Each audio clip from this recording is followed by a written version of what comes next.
All right, ready? 3, 2, 1. Okay, welcome everybody back to Blades and Blasters rendition of 5th edition Dungeons and Dragons. We have taken a break from this game for a couple months, and we're ready to get back into it for what could be considered as a season 2. The D&D game is a little bit different from most other games we run on Blades and Blasters. It's kind of a West Marches style campaign, and the fact that it's 5th edition Dungeons and Dragons makes it all sorts of special in our group to begin with, just because we don't run D20 games too very often. But this is a fun one that we kind of play when we get the time, and we have crafted some great stories and kind of world building. So without further ado, I'll get to it.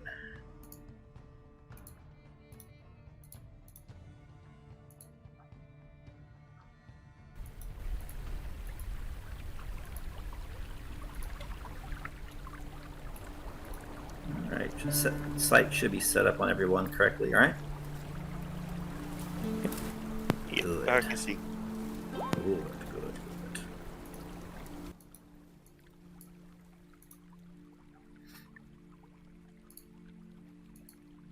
Thank you very much, Demi, for the flag. Yeah, come up nice.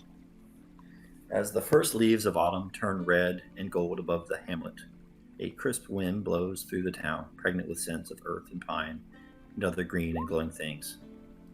Take this out. Terric, Heidi, Marv, and Arden Riverwood stand still. Replace that with Arden Riverwood, Terric, Melich, and Mekko High Striker, and Marv is there as well as an NPC. The breeze blows their lightly bound cloaks billowing into fluttering folds behind them. They frown and surround a shimmering portal. Some of them are scratching their heads. You see, the door of many paths was gifted by the gods, and, like many things having to do with gods, demons, and other things beyond comprehension, the portal has been finicky of late. After all, who truly understands all-powerful entities? It started well. Marv may have went through the portal himself, or maybe sent a volunteer. Perhaps Marv or that volunteer found themselves upon a mountaintop, or at a shrine in a beautiful valley near a waterfall, or even in a chapel in a strange kingdom. They would have stepped back through quickly to the hamlet, recorded their findings, and wiped their hands clean of the affair. But a week ago, Bozurg the scout, brave soul that he is, found himself traumatized. Expecting to step through the door and be met by beauty, he was surprised. Instead, he found himself falling into darkness, burning with an unseen flame and his mind tormented by a million screams. Somehow, and for some reason, Shantea appeared to him as if in a vision, and the fortunate Bozurg made the appropriate sign. Soon, he was back, safe and sound, in the hamlet. Only his brain was a little rattled. Still, Bozurg is brave. Just a few hours ago, he went through the portal again. Only this time, he has not returned. Marv Elderman has consulted the guide to the door known as the Book of Many Ways. It is sure that Bozurg should be somewhere far to the west, even across the Sea of Stars. But why has he not returned? They ponder, and as they do so, a single white bird exits the portal. You can see its flapping wings as it circles overhead and alights on a branch directly overhead of the party. And everybody just roll me at D20.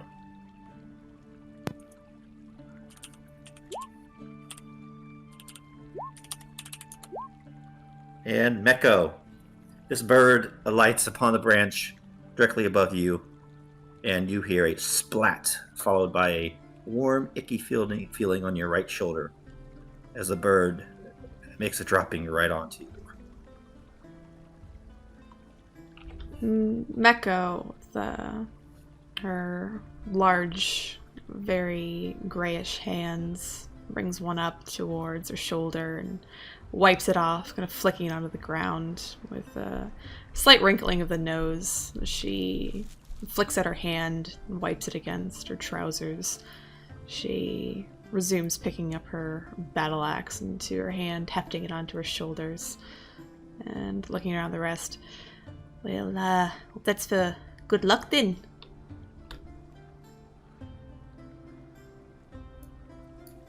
Why do you Marv. believe that? I'm an NPC Marv just for the scene too, guys, by the way.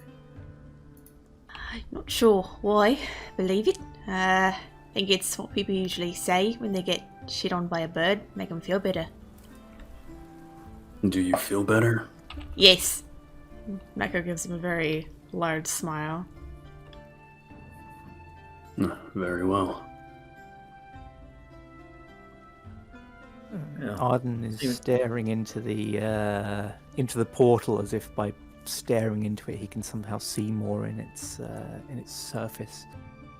And he's sort of muttering a prayer. He's looking very tense and serious, but this little sort of incident kind of jerks him away from that slightly as he turns around to listen to the voices and realizes what's happened. And for the first time in at least an hour, he smiles. Can everybody give me either a nature or survival roll, please? Sure.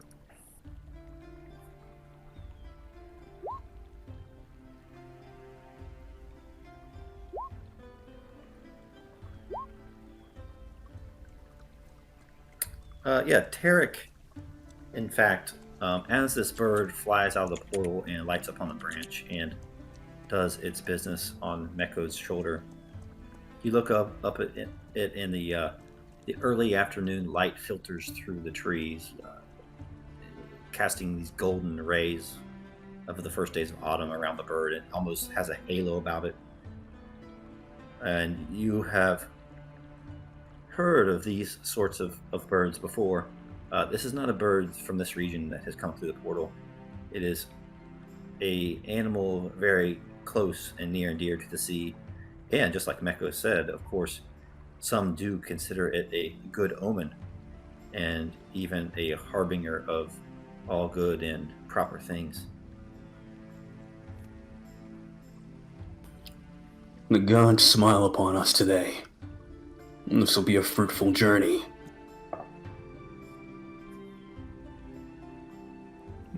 Reassuring to hear you say so.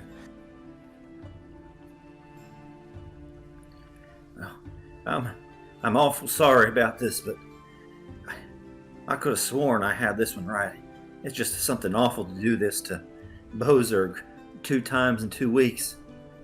If he is in one of those pits of hellfire and damnation again, I'll never forgive myself, and I don't expect that he'll recover. But judging from that bird and from Terric, maybe he is in a better place. Cooper kind of steps forward. Well, I don't know what you're all doing, just standing around. Bozurg is my good friend. You guys put him up to this task. I'll go back to making barrels, but you find my friend. I don't want him burnt alive into some sort of crispy bacon in a plane beyond this existence. Yeah, You have a point. yeah, we'll make sure to find your friend there, Cooper. I mean, he's, as far as I know, he's not just your friend, but friend of many people in the Hamlet here. Right? Cooper nods somberly, looking through the portal. From the glint in his eyes, you can tell that he doesn't quite trust that sort of magic. Well, there's... Tell me a little... Sorry, go ahead. No, I was just going to say, after you go ahead, Matt, I'd like to know a little bit more about Melich. Oh yeah, for sure. I was waiting for a good opportunity. Yeah, Mekko looks to the portal. Well, as Terric said, gods are going to be smiling on us today. I'm sure we're going to get Bozurg out right quick.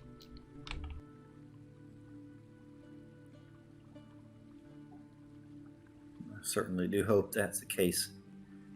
Of course, if he's on fire, he's already dead.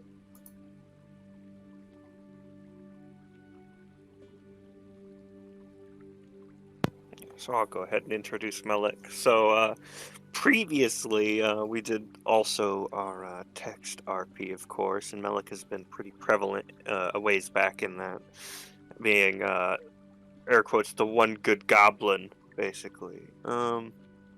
Exiled after an incident where he was, well, not self-exiled, essentially, but also exiled after living in the town over winter, and then being suspected of being a spy for perhaps goblins, and on no foundation, of course, aside from the fact he was a goblin, and he ran away. Very sad that he was betrayed by the entire town. But now, after the cleansing of the curse of the fog and the return of memories and everything, Melich discovered that he was not, in fact, the one good goblin. He was just simply a very good halfling, transmuted into such by some random factor of the curse, perhaps. Still unclear even to him.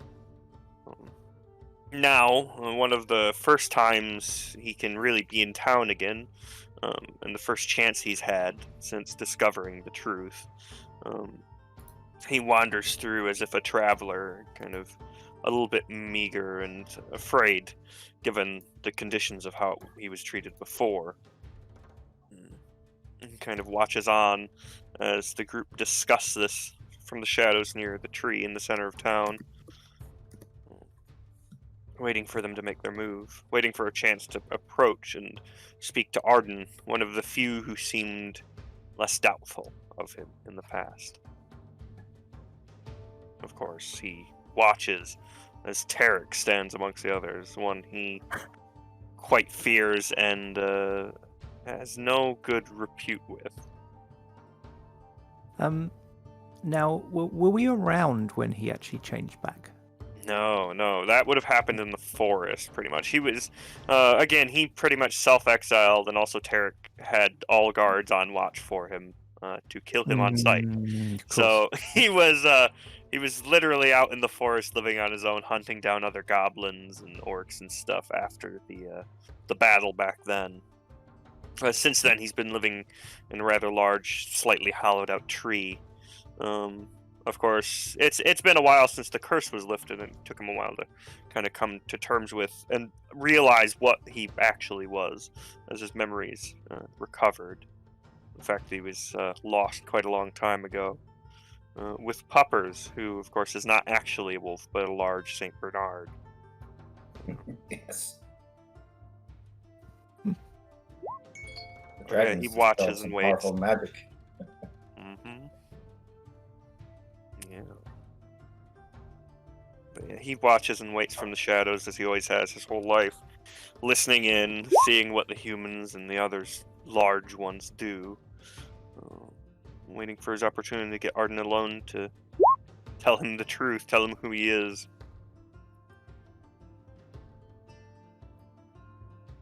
Marv busies himself with the Book of Many Ways. This is a giant tome that he has supported on his left forearm while he thumbs through the pages, licking his right index finger occasionally. All right, here it is. Here's what I sent him. Here's the sigils we use, and here's the incantation I'm supposed to recite. I'm going to do the exact same thing, and according to this book, and mind you, this has been a successful operation more times than it hasn't. You should be on Bozurg's tail in no time. All right, who's going first through the portal, huh? I will lead.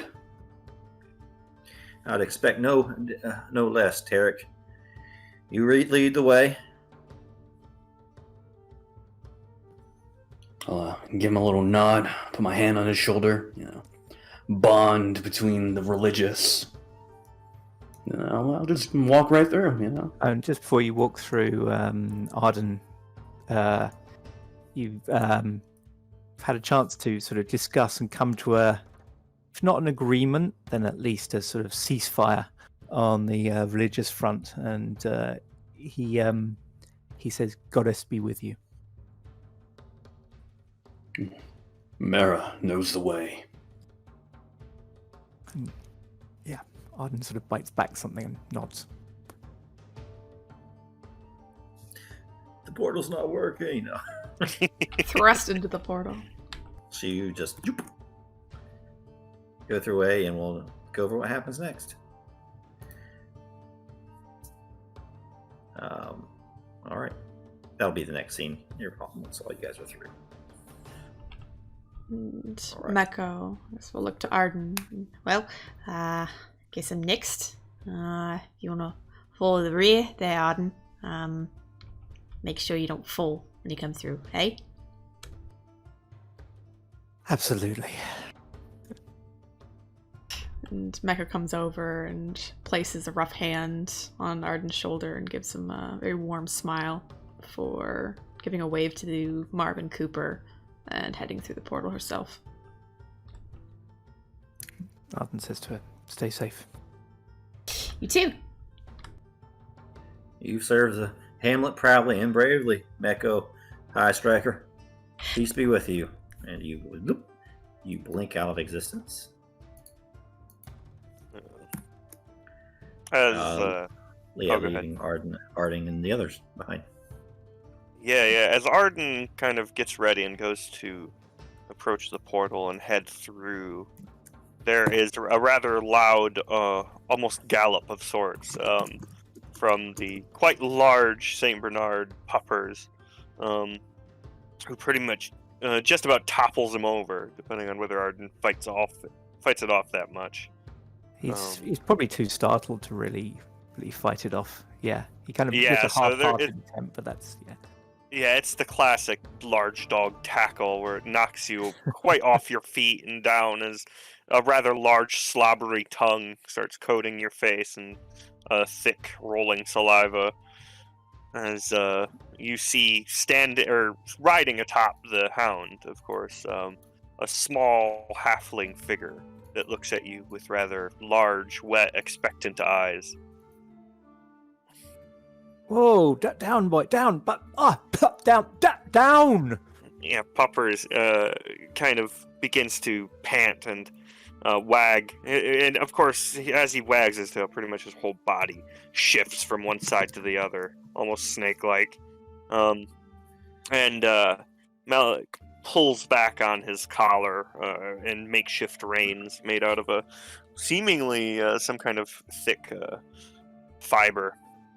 Not quite a rope, but perhaps simple plant fiber cordage, as he pulls back. Puppers, back! Back, Puppers!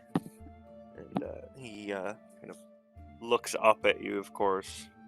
Of course, he hasn't really declared himself yet, but you know of only one person with a Puppers or anything similar. Yeah, I think despite the name, though, it's not the first conclusion Arden would leap to that this is actually Melich. Not unless he recognised the voice as well. So certainly initially he'll sort of go, Yeah. called Puppers. That's quite a coincidence. I once knew a wolf called Puppers. He'll try and struggle to his feet. Yeah, Melich kind of hops down off it and steps over to you and kind of goes to help you up, pretty much like reaches a hand down. Of course, not down very far. He is exceptionally short, perhaps even for a halfling. Maybe at like a good 2 3/4, something along those lines. Oh, wow. Okay. Yeah, so Arden will take his hand and, because he's so small, he probably won't be expecting him to be as strong as he is, so he'll mainly help himself up. Yeah, Melich, you feel as you go to... There's even a slight tug. You're mostly doing it yourself, but even then you kind of feel him strain as he almost kind of falls towards you. But as you kind of lean forward and you're kind of sitting upright almost, he kind of pulls your arm and kind of pulls you into a hug, pretty much. And he whoa! Oh, yes, hello to you too. And he kind of awkwardly pats him on the back. He kind of pats you on your back as if that's the appropriate thing to do in his head now. Melich, Miss Arden too. Arden, good one. Not be able to talk. Long time. Long time. Not be able to talk. Arden, Now Melich talk lots. Lots. So much. And he kind of looks at you with a big, wide smile. Arden's jaw just drops, and he looks across at Marv, and then back to Melich, and then back to Marv, and then says, "Melich?" And he just shakes his head up and down vigorously, his mop of hair underneath a small hat, kind of waving everywhere. And Arden of will course- kind of examine his Melich's kind of gear. Is he using the same bow? Is he? Yeah, he has like a tattered pseudo loincloth, essentially, right? He's not wearing all that much. Aside from that, there's like some light leathers and stuff strapped with, again, that kind of plant cordage and stuff, handmade almost. Mixed and matched with various pieces of underclothing here and there. And, he's got pants, sort of, but again, in tatters, holes everywhere. By the gods, Melich, what happened to you? Melich go through troubles. Lost in woods again. Travel, search. Curious, too curious. And then big flash. Fog go away. Remember lots. And Melich Kind of like looks at his hands. Melich, not Melich. Melich, not goblin. So you've been changed from a goblin to a halfling? He shakes his head no, quite vigorously. No. Melich, not goblin. Goblin, not Melich. But magic. Curse make Melich. You were transformed by the curse? He nods his head up and down again vigorously. Yes. Not goblin. Halfling. Melich lost.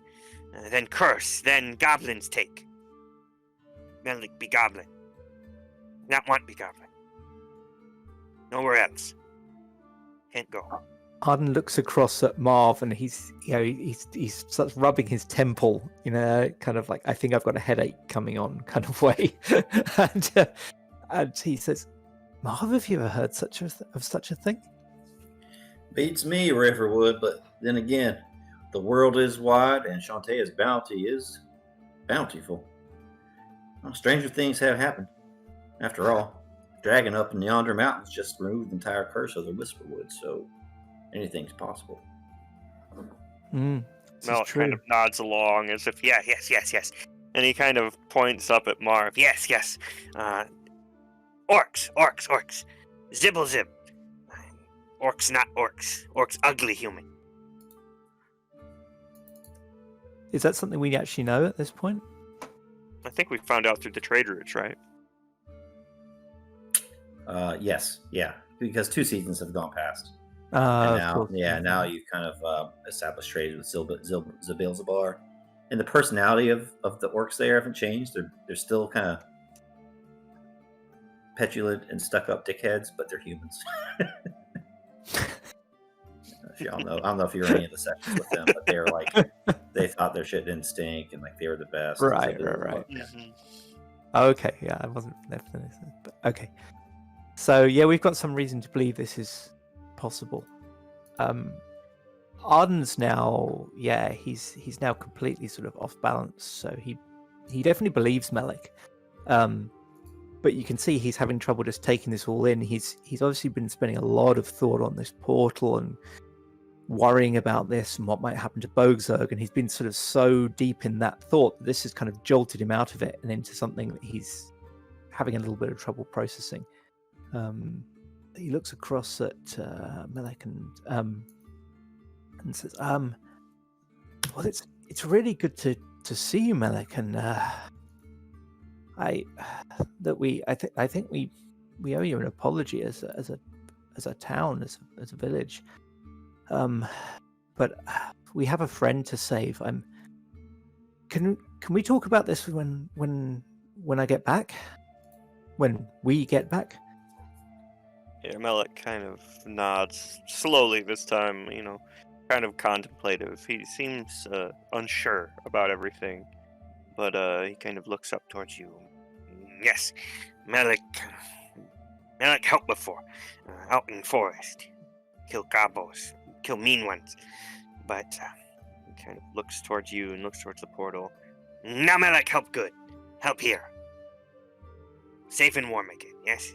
Well, Melich, this could be very, very dangerous. A friend of ours hasn't returned from whatever's happened on the other side. I can't recommend that you come with us. and Melich kind of hops up onto Poppers again. Melich be fine. Melich live in forest, kill gobbles, kill mean ones, kill orcs, all the things. Melich live fine, strong. Poppers too. And he pats the hound as he kind of gives you a nudge, as Melich then gives him not quite a spank, but a slap on the side, and you see Poppers just launch forward, and the two of them leap through the portal. Arden turns round to Marv and says, I think that settles that. Well, Terric's going to get a surprise. Pray for us, Marv, and gives him a nod and steps through the portal. Marv makes a sign of Shantae and says, "Oh, blessed be her name, but for some reason I have a feeling this portal is going to be the death of me." And as that happens, you guys...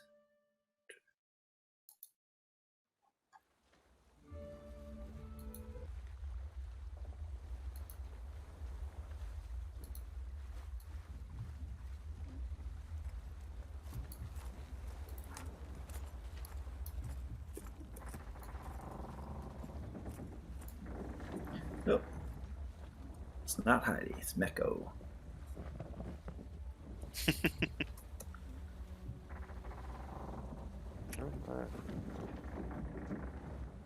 You guys find yourself in the hold of a boat. Let me grab your tokens real quick, guys. That's not a forest.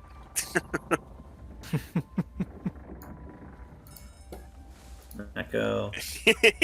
Yeah, just imagine you're sitting here waiting. Mekko pops through. You're like, okay, Arden will be nice. And then this big fucking St. Bernard with a halfling riding comes through the portal. He just have time to think he's late, and then that happens. Yeah. Yep, exactly. So Terric and Mekko, you're first through. As you come to, light filters into your eyes, your retinas, and you have a faint nausea as the world stops spinning, and the world seems to be rocking back and forth.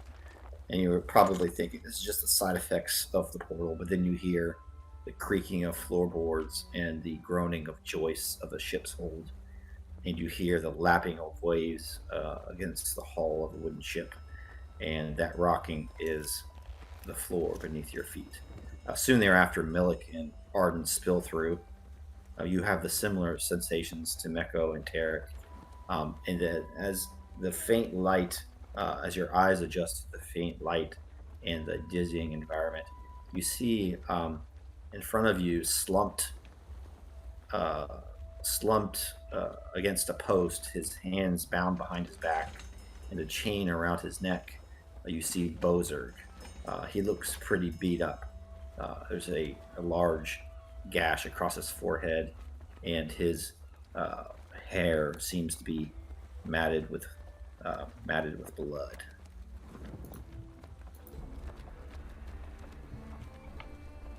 I think while Terric and Mekko are in there and both coming to, Mekko, of course, confused, kind of took the end of her battle axe, bumping it against the walls.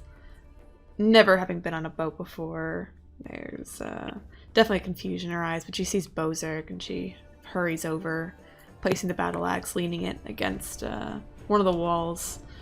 And she attempts to just kind of pull at the chains and start cutting away whatever ropes they. Is he alive?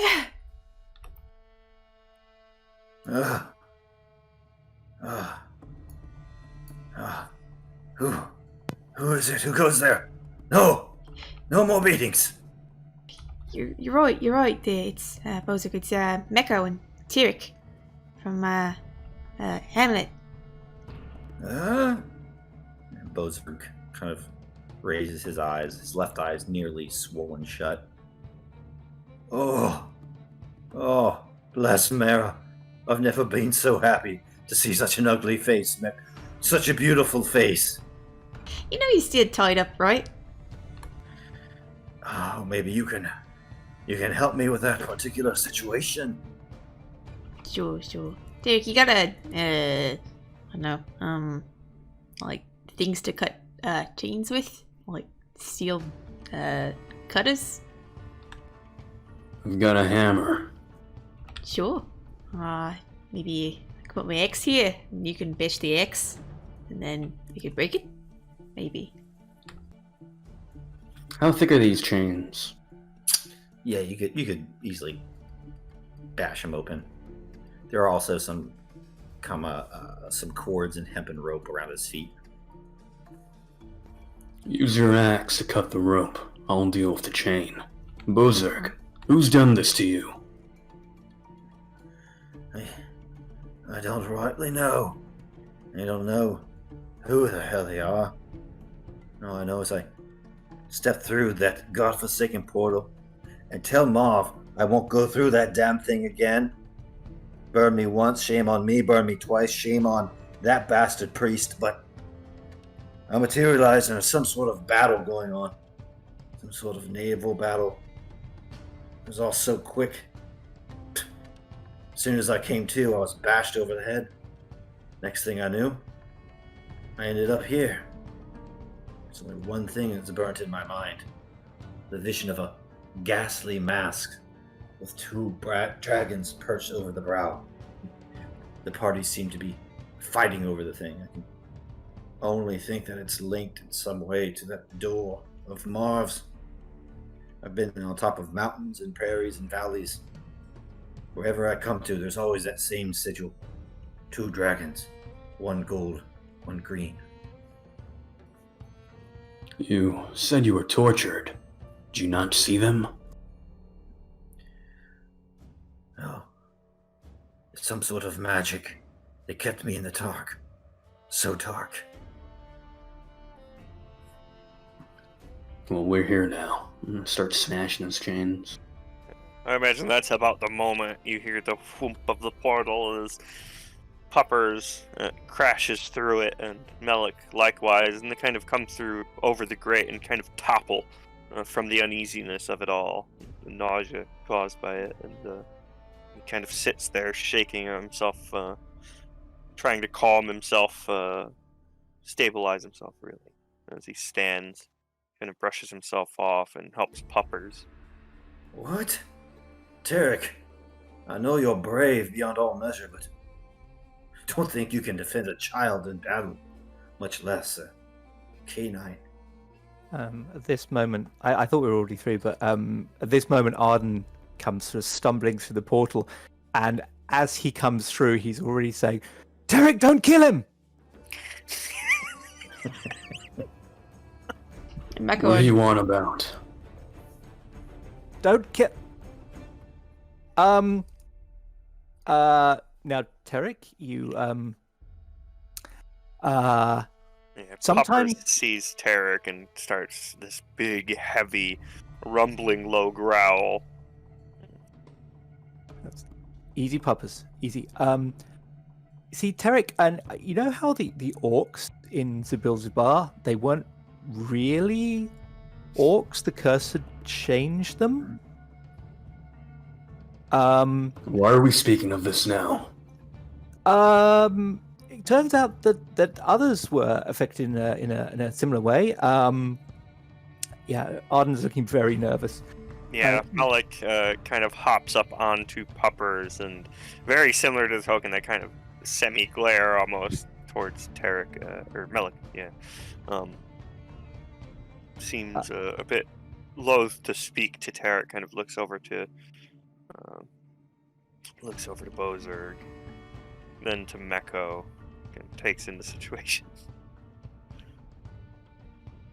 And Arden sort of looks across and says, "Well, Terric, it turns out that someone we knew, we didn't know in their real form, and they'd been affected by the curse as well, and now they're back to their real form, which is Arden, we have no great. time for this. Terric, meet Melich again." Great. Yeah, and Mekko kind of turns around. I don't really understand having a child here. But kiddo, why don't you make yourself useful and look out to see if anyone's coming? We kind of got a free Bozurg here. Melich, not child. Melich. Why don't you all actually sure. make me a perception check, please? Said perception. Perception. Everybody here. Everybody. I perceive smears of makeup. My mind. I perceive there's no ability called perception. I lied. Oh, yeah, what the fuck? Wow, it's D&D. Also, Arden, that is I- persuasion? I forgot I was playing 3.5. Oh no, I'm hitting Tell the me wrong where the thing. enemies are. I'm having a real moment here. Oh, Christ almighty, people. Look, listen, starts clapping. Let me see. All right, let me do perception, and then I also have a thing that lets dear. me spot anyone within a certain range too. I'm finding it now. Good shit, good shit. Matty didn't think that the skill existed. I hit the wrong one twice before I got it. We're not doing too well. I was playing 3.5 on the weekend. You have a -2 penalty on perception. Yes. Good. I don't think anybody's gonna hit it unless your little talent helps. Like, it's not spotting people anyhow; it's hearing. So, Oh, yeah. so yeah, you guys don't get advantage, but you hear some heavy boot steps coming down. Big map. There we go. Coming down the steps. And you see what look like scales and then a torso. It looks to be a snake or lizard head.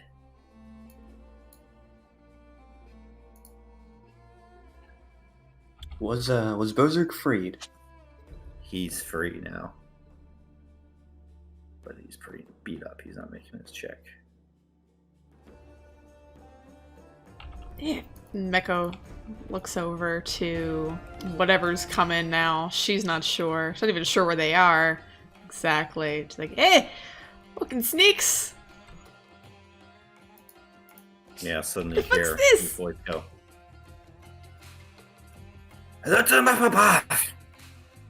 The captive is free, and others have materialized. You hear some commotion in the other room, kind of to the south. Bozurg doesn't have any weapons, and he kind of takes a few steps back. The rest of you guys can roll for initiative. Oh, wait, I gotta remove. Alright, do it now.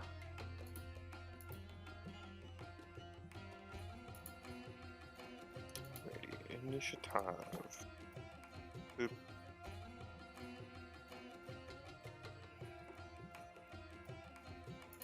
Got it?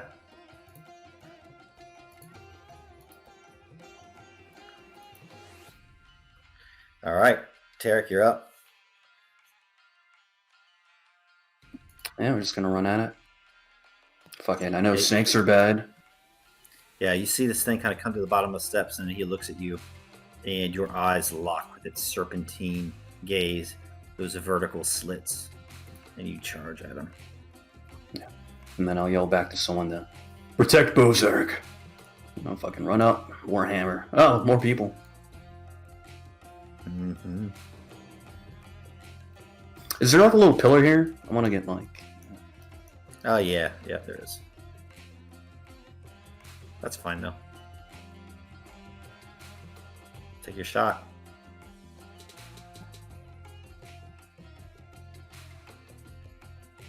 Ooh, 9. 9. 9 to miss. And then I got extra attack. 20. 20 is a hit, for sure. Damn it. Nice. She blasts him, and he's like, blood splatters against the wall, and he goes, "Boys, what are you guys doing? Gambling again?" And it's his turn, and he goes ahead and is going to swing twice at you.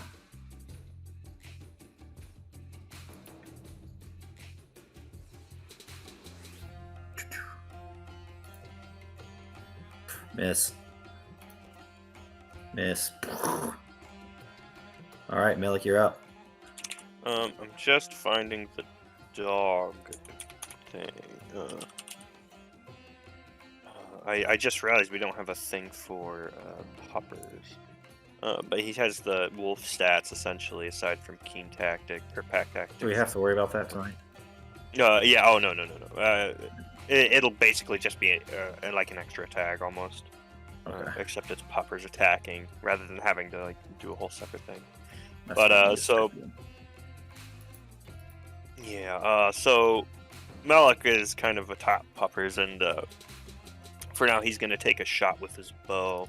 He pulls this small, very tattered, again, like his clothing and the rest of his gear, bow off of his back, and a small bone-tipped arrow, and he's going to launch it towards this Yuan-Ti. So let's do that. I believe it's all set up already. And he is my favored enemy as well. Did that go through? Oh, yeah. Plus 2 damage. 12. Oh, nice. It hits, yes. It does hit. Okay, cool. So that'll be 10 damage. Sweet. The arrow just like sticks in his right flank. Just so stands there. I said, boys, get out here.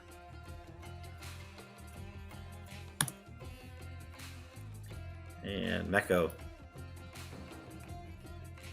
Alright, so Melich's there. Mekko looks back to Arden. You got Bozurg there. Absolutely. Right, and Mekko will take that to charge in, kind of squaring up beside Terric. And I guess here. And she will let's rage. Rage. And alright, so I'm at 5th level now, which means I get 2 attacks, which is awesome. I'm just checking my stats here real quick. Okay.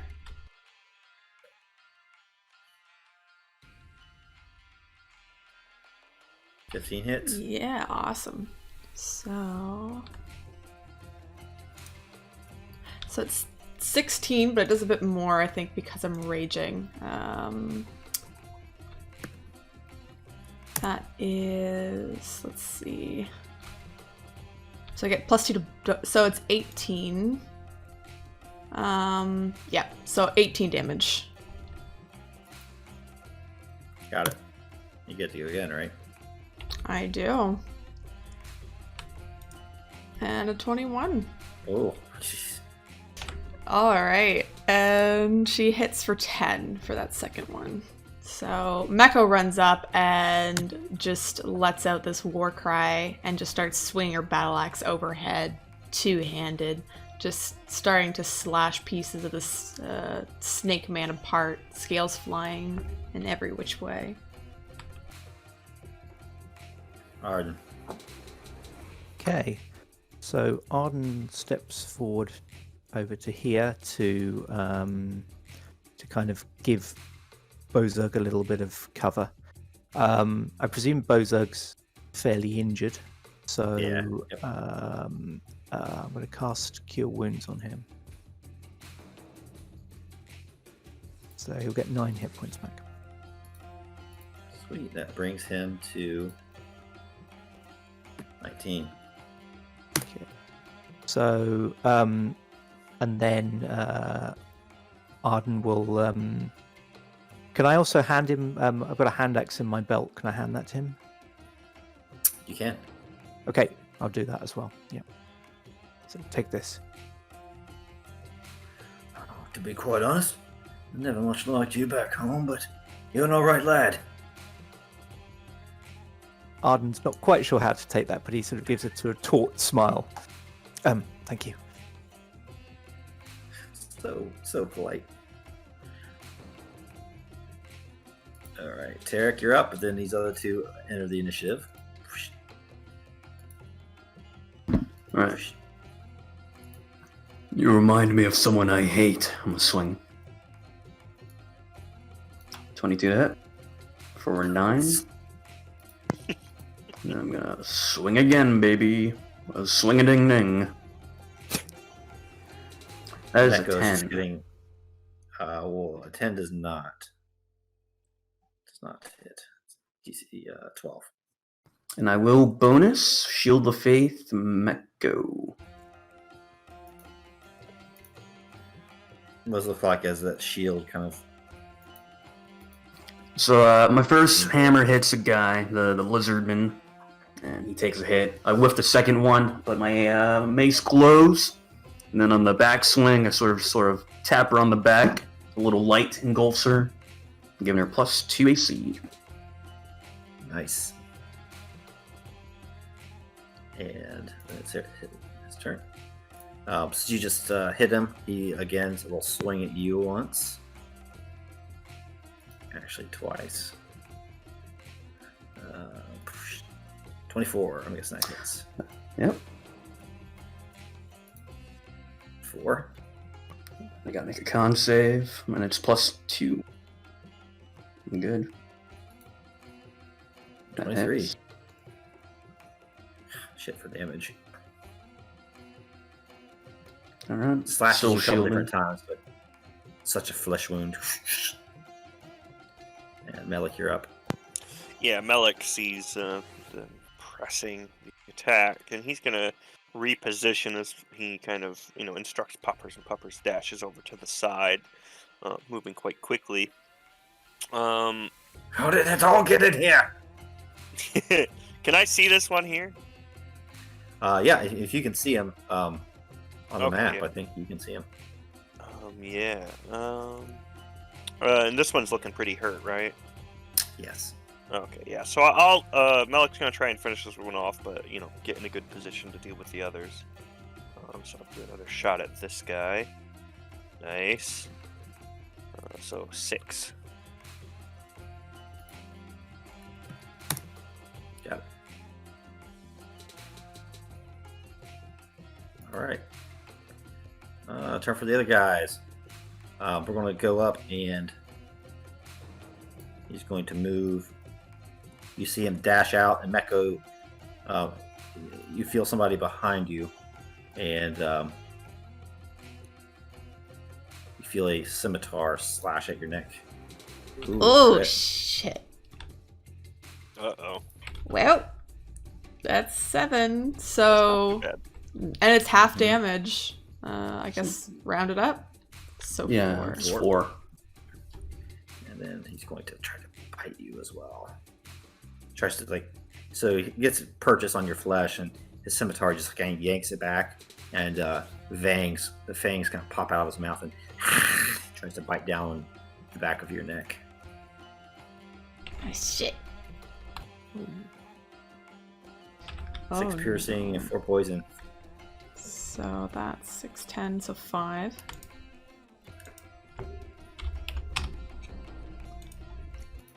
And do I save for the poison, or is it just... As far as poison goes, disadvantage on attack rolls and ability checks. Hey, snake form only, baby. He's in Yuan-Ti form, can't do I was both. just gonna say, yeah. No, you're right. Oh, Aha! Wait a minute. It says I bite. thought it was a second guy for a minute there. Yes! All right, That let's little see. alien mouth. 18. 18 does hit. Hits. Yeah. 7. So another 4, so 4. +1. Oh crap! Shit. Maybe it gives something for the other guy to do. Alright, your turn, Mekko.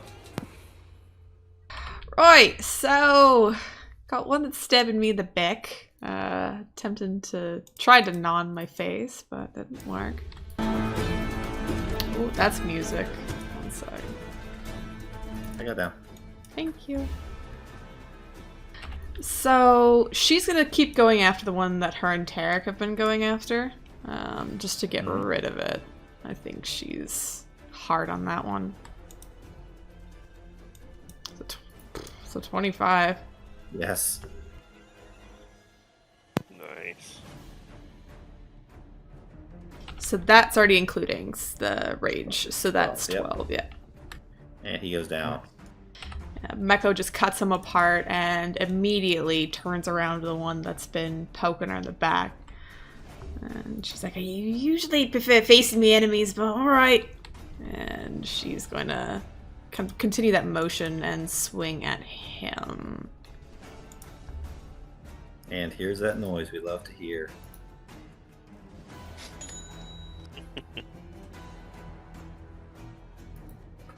Another 9 damage to the one that kind of came up from behind. 9. Alright, got it. And One's not actually, warm. yeah, she's gonna take a step back.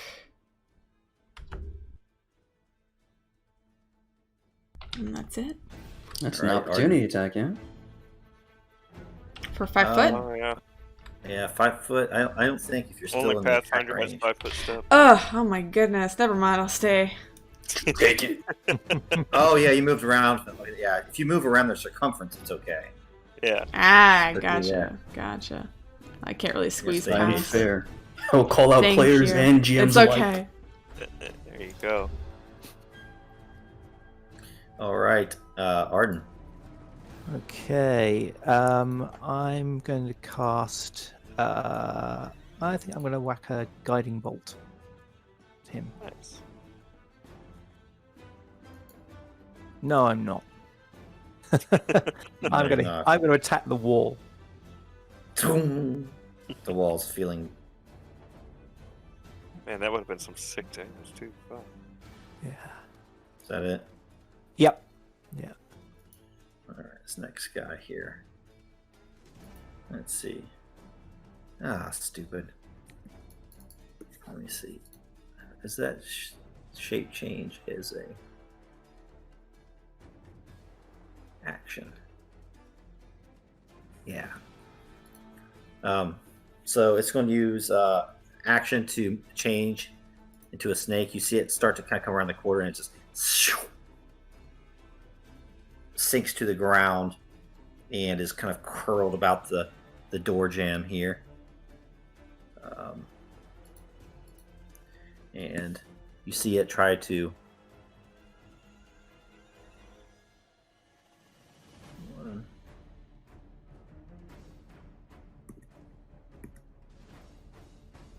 $15.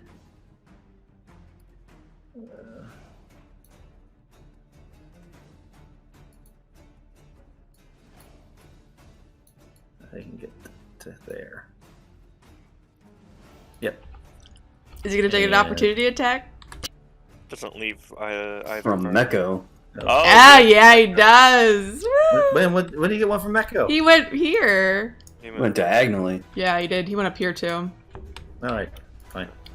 If he That's goes only, down to it's only because Arden. there was only because my finger pad on my laptop is no good. I don't Likely story. Well, I mean, otherwise he'd trigger from Arden, so it's one or the other. Yeah, I guess you would because you have to come up here. Yeah. So go for it, Mekko. All right. Mekko's seeing the opportunity. She's gonna take a swing with 16. 16 hits. Yes. For 15 damage. Just You hack its tail off. It's like a squirming around on the floor behind Terric. All right, Terric's turn. I'm just gonna double swing at big boy. This one. Yeah. 25. Indeed. 10. And then 17. For 10. Got it.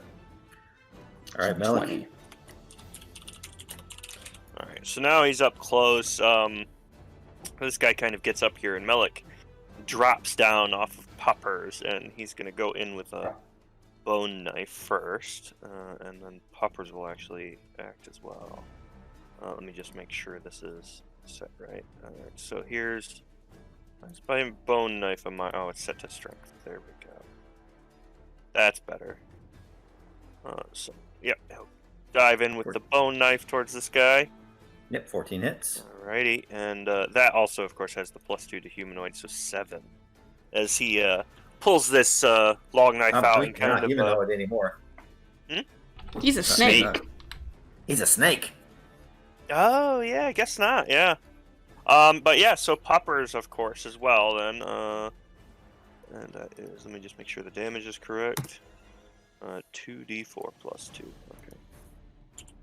4 plus... The bones out. So poppers as well. This should be all set. Dex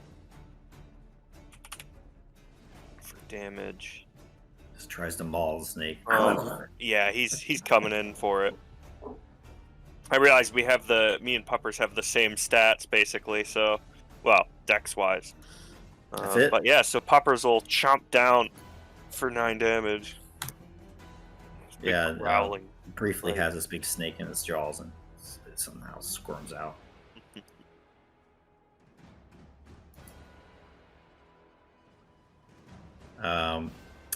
This one is going to swing twice at Mekko. Yep, that definitely Oops. hits. 4 For 4. and a miss.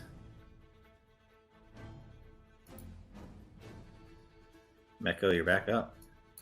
Mekko's still in a rage. She again swings twice. Nice. You got this. Uh-oh. 10. Does a 10 hit? I'm guessing not. No. That's not, unfortunately. The 19 first does. one, yeah, the first one just whiffs, and the second one doing 14 damage. 14 kills him. So Mekko, she swings the first time, and it kind of goes into the wall. And for the second one, she grabs the back of the head of the snake and just shoves it through the axe, and then pulls the axe out of the wall. Arden. Okay, so how badly injured is Mekko looking? She's alright. She's alright. She's maybe a third down. Okay. So Arden is going to use a trick taught to him by rather reluctantly by Jaxis, and he is going to cast Eldritch Blast.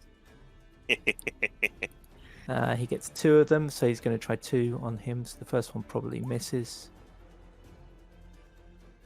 Oh, I thought it Second had one gone. hits. So just the second one. Yep. So just a 2 force damage. He hits it, a glancing blow. Fried snake. Snake gets sizzles and starts writhing around. It spins to the dog and his boy and lashes out with 2 bites at Melich. Oh no! Poor Melich.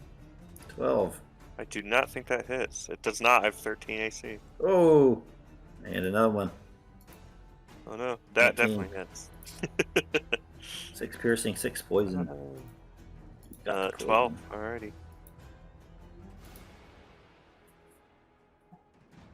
And now it's bloodied and its tail still riding on the ground. It kind of rears up and into something looking like a cobra and hisses and talks. You should not have come here. The mask is ours and belongs to the Yuan-Ti. And Terric, you're up. I don't appreciate that tone. Suck it. You got this. Yes. 10 bludgeoning. Looking very bloodied now. There you go. 11 bludgeoning drops him. Or smashes him to the ground. I was gonna say, drops him is one way to put it. Oh. And actually for the RP earlier, 800 XP divided Ooh. between you guys all. Nice. Yay. All right. And, yep, that one goes down. And again, it's quiet, although you hear boot steps up above you on the next level of the ship. You hear shouts and screams. Every once in a while, you hear something else, too. Like a loud boom. Yeah, Melich kind of takes a step back as Puppers kind of begins licking at his wounds. The snake bites burning, and Melich seems to scratch at them a bit before, reaching into his pack for some various supplies. He pulls out a little herbalism kit with a few things he kind of wraps on, but it's clear it's not going to do much for the moment. Let me see. Oh, thank you. Thank you for coming to my aid again. That was, I suppose, expected, but we need to get out of here. I don't know how, but I guess the only way to go is up. Yeah, because we're not seeing a portal here, right? No, you don't. Bozurg does run over to the chest, though, and opens it. First thing he pulls out is his bow and gauntlets and armor, and starts kind of pulling it on. I don't know how close to the mark I'll come. I'm badly injured, but thanks to Riverwood, I'm feeling much better. Least I could do, Bozurg. You've suffered on our behalf. Arden will go back, and if Bozurg's getting all his equipment out of the chest, Arden will take his hand axe back, but then he'll go over to Melich, and he's got 2 daggers at his belt, and he'll pull out one of them and say, "Here, Melich, I notice you've got a bone knife. Maybe you'd like this. Melich kind A of little looks present." Okay. Thank you. You're nice to Melich. Very nice. Kind of takes it and kind of looks it over, a big smile on his face as he kind of seems to kind of wipe it as if to check it in the light, putting a little sheen on it before he slides it into the makeshift belt. What kind of strange place is it? He kind of looks around at the wooden walls and stuff. We're on a ship, Melich. Kind of tilts his head. Big boat, yes? Exactly. Not like much. Kind of, again, winces a little bit and kind of looks to the wound on himself as he'll cast Cure Wounds real quick.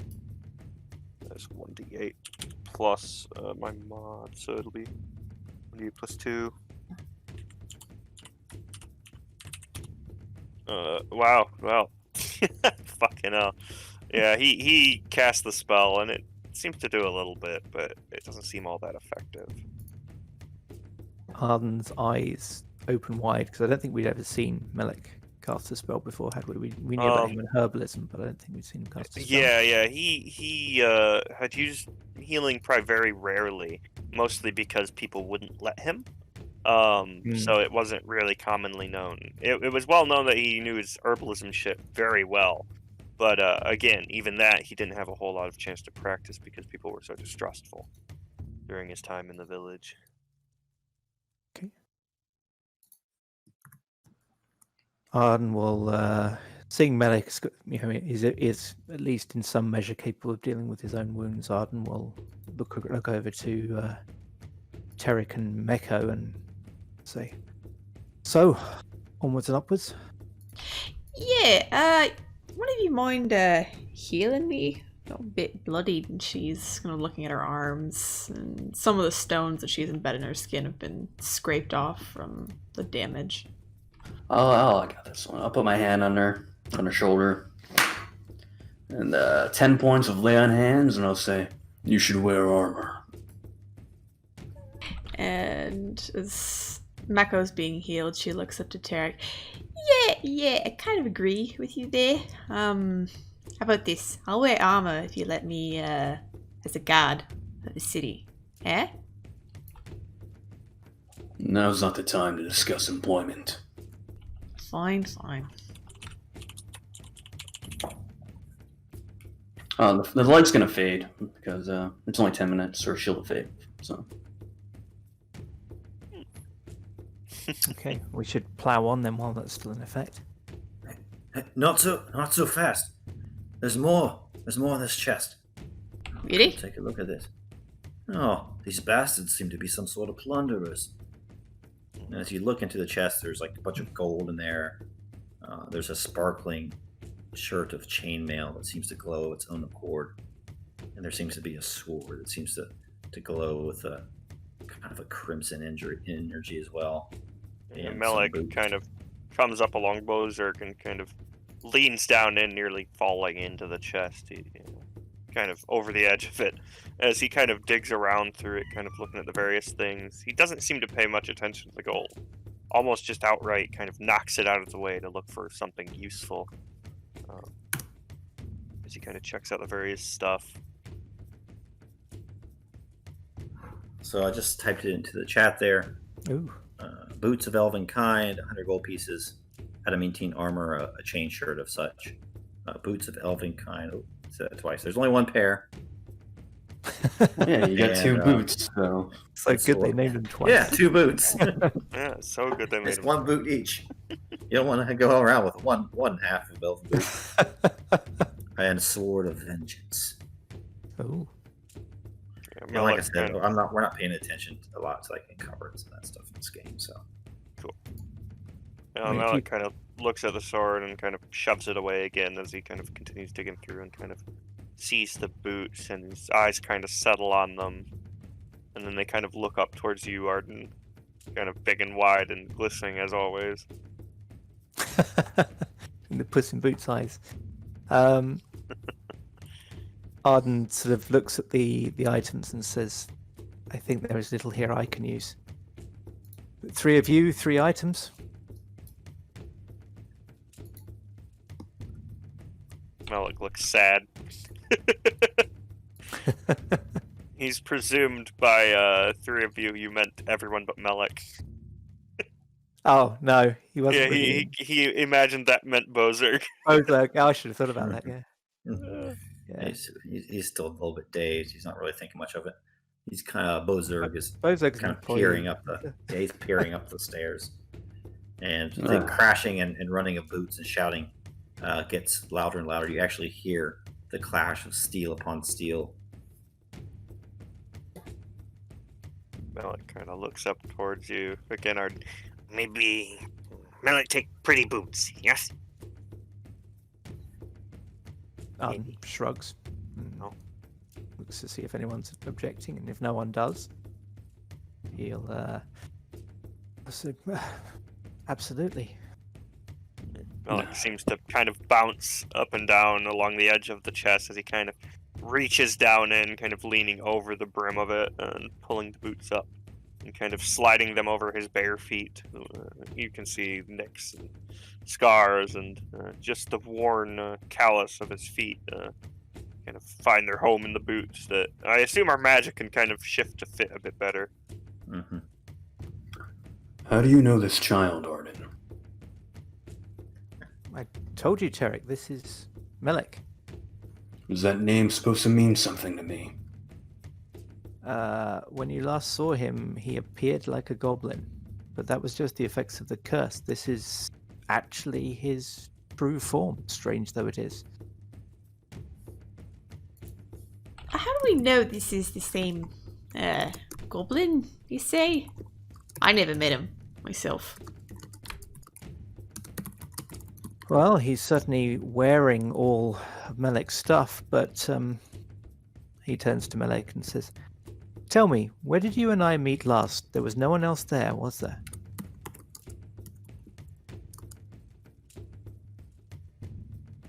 Were you asking Melich, yeah? Yeah. Yes, just Melich. How you know too? Not about this, not this.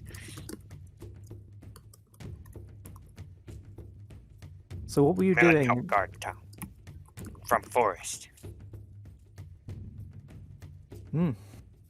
True, Terric. I found him out in the woods. He'd been killing goblins to help protect the town.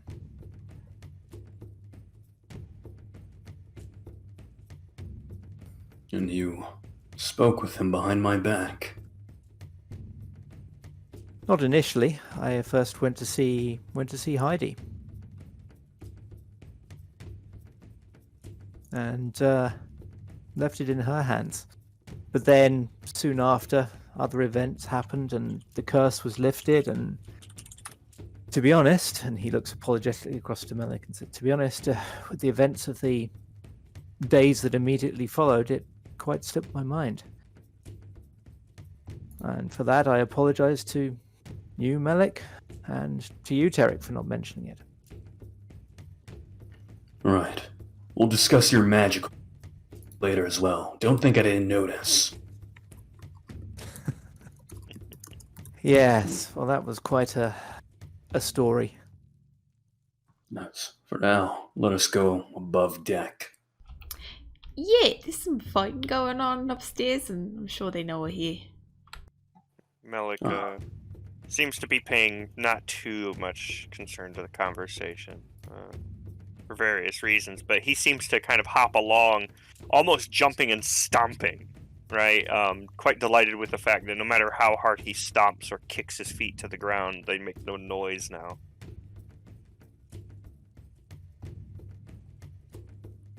As he kind of follows along with Puppers. Yeah, Arden gives a sort of half smile seeing this, but he's mainly looking concerned and sort of frowning and looking a bit concerned towards Terric's back.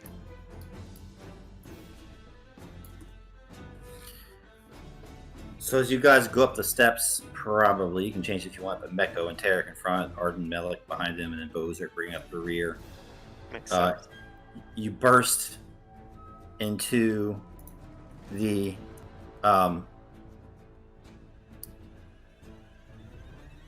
top deck of the ship. You're in what looks like to be some sort of forward cabin, but through one of the doors you can see the glint of blue and see the spray of the ocean waves as they crash over the ship.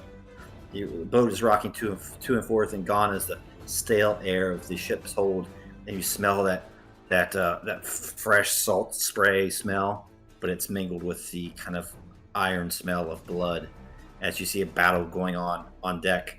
But right in front of you is one of the Yuan-Ti, and he's like, "They've overwhelmed the guards from below. They have reinforcements somehow. Kill the elves, kill them all!" And roll for initiative again.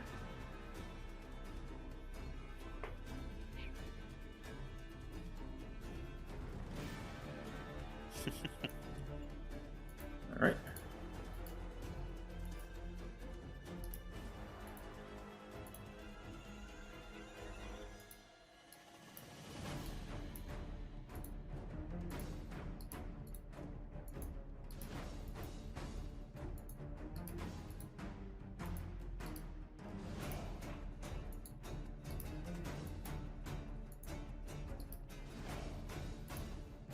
All right.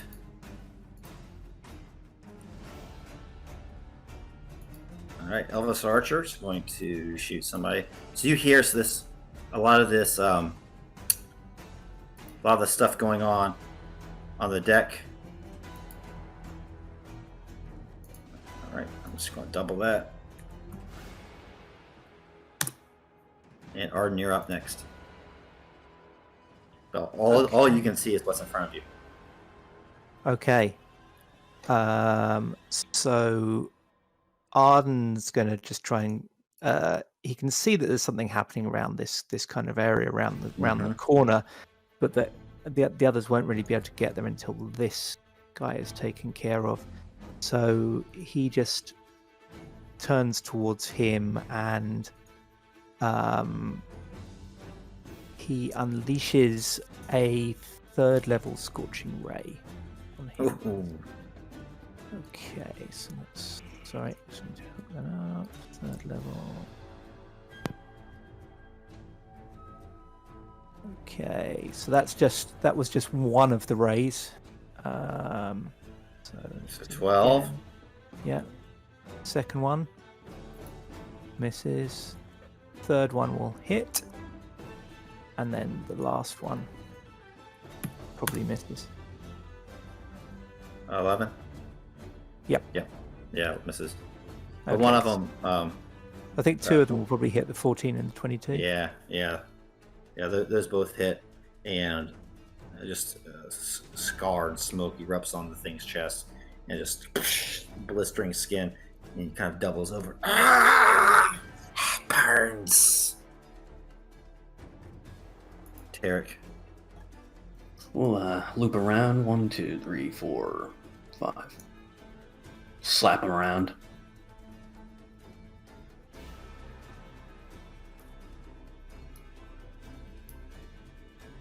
Nine misses. 24 hits. 11.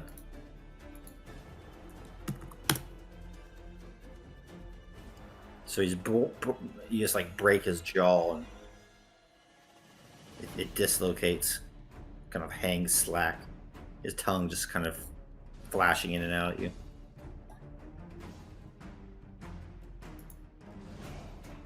Oven Sailor.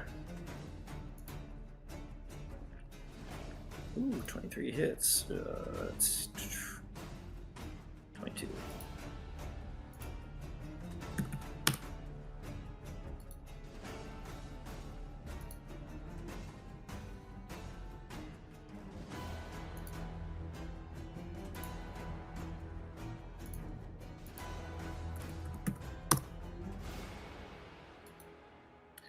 And we're back to the one near Terric. He kind of turns to you and swings his scimitar twice. Miss. 22 would hit. Oh, that was someone else. Yeah, okay. Yeah, yep. All right, Melich, you're up again. As you charge up on Cujo.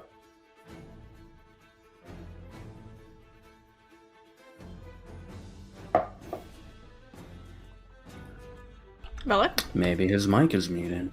Mm-hmm. I was muted. Hello. Yeah, sorry. Melich charges up to attack the Yuan-Ti.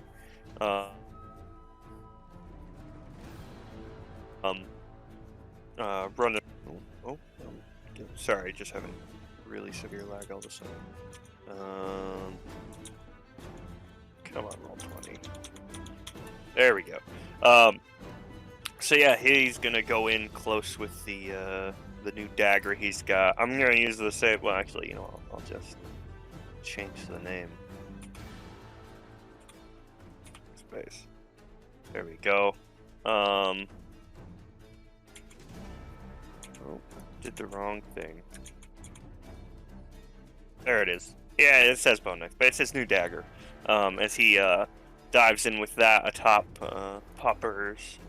And so they'll have the +2, so there'll be 6, and then Poppers is going to also try and kind of bite and topple this guy as he goes in. Now, Poppers' bite does also get the bonus of my favorite enemy, so it is 8 in this case.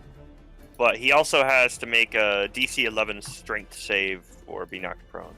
I didn't think that we'd have to worry about it with the snake because it's a fucking snake. So, of course, he's fine, but, yeah, Melich and Poppers collectively kind of move forward in an attempt to rip into the guy, loathfully defending Terric in the process. Yeah, he quickly is finding himself surrounded not only by the melee going out on the deck, but these unlooked-for enemies ascending from below. Mekko, High Striker. I'm guessing he's right adjacent, yeah?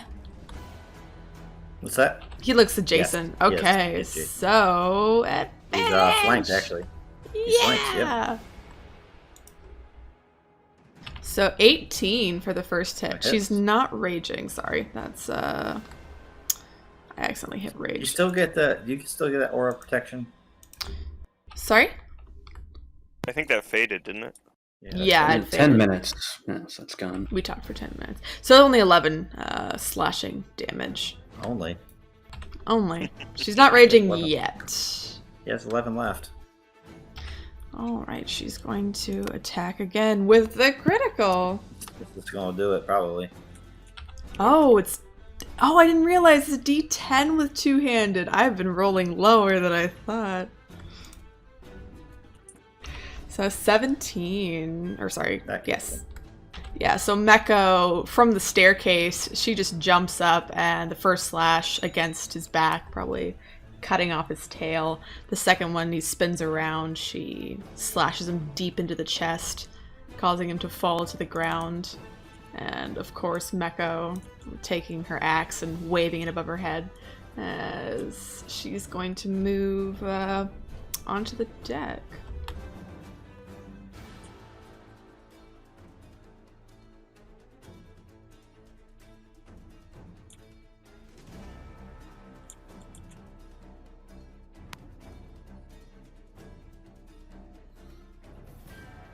Yeah, so I have an extra 10 feet of movement from 5th level. So fast. Preternatural speed almost.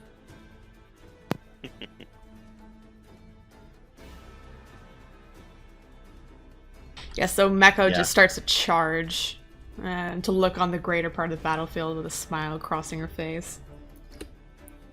I'll just give everybody vision on her so they can kind of see. There we go.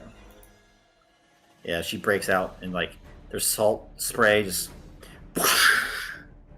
like coming over the edge. This white foam washes across the deck as this ship lifts to and fro from starboard to port. And this one's going to go 7 misses, 21 hits, her 6.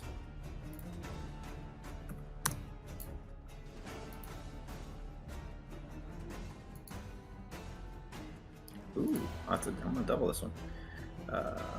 17, 2, 3, 4.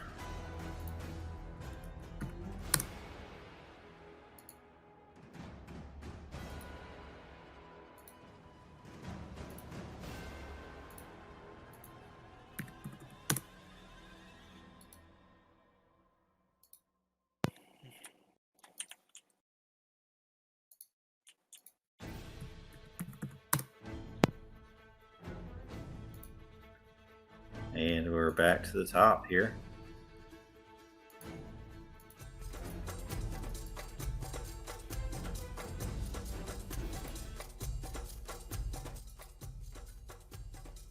And across Mekko, you hear the twang of a bowstring as elvish archers. You look to your left and you see like an elvish ship there right alongside this Yuan-Ti ship. And like they're boarding it. And the elvish archer shoots. Actually, I need to add some extra initiatives in this round.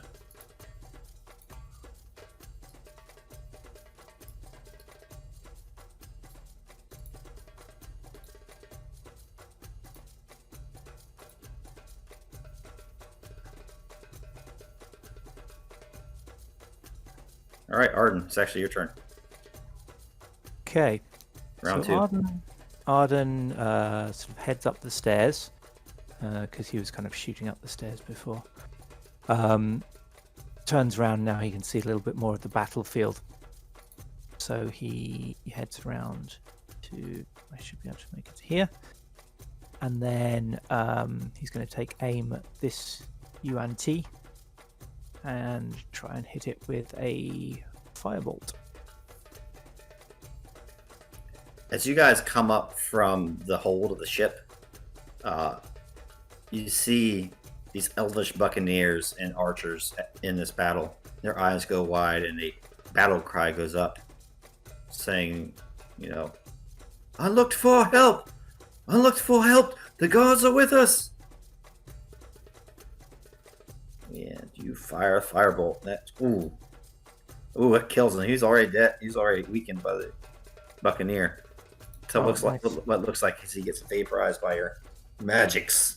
Yeah, so Arden sort of comes around this corner, and the first one he catches sight of is that Yuan-Ti, and he shapes a sort of little ball of fire in his hand and launches it, and it strikes the Yuan-Ti right in the side of the head and burns half his head away, and he collapses to the ground. Nice. Yep, one of the archers twangs just as. Oh. 9, just double that. 18. Archers are so deadly. Yeah. Ooh, Yuan-Ti Nightmare Speaker. So, to your right, Mekko, kind of in the rear ranks, there's the rank and file of the Yuan-Ti. There's also 2 forms that look much more formidable. And one of them is kind of rising up on the body of a snake. And there's there's a violet energy circulating around her as she kind of looks in your direction. And fly, you fool, jump into the sea.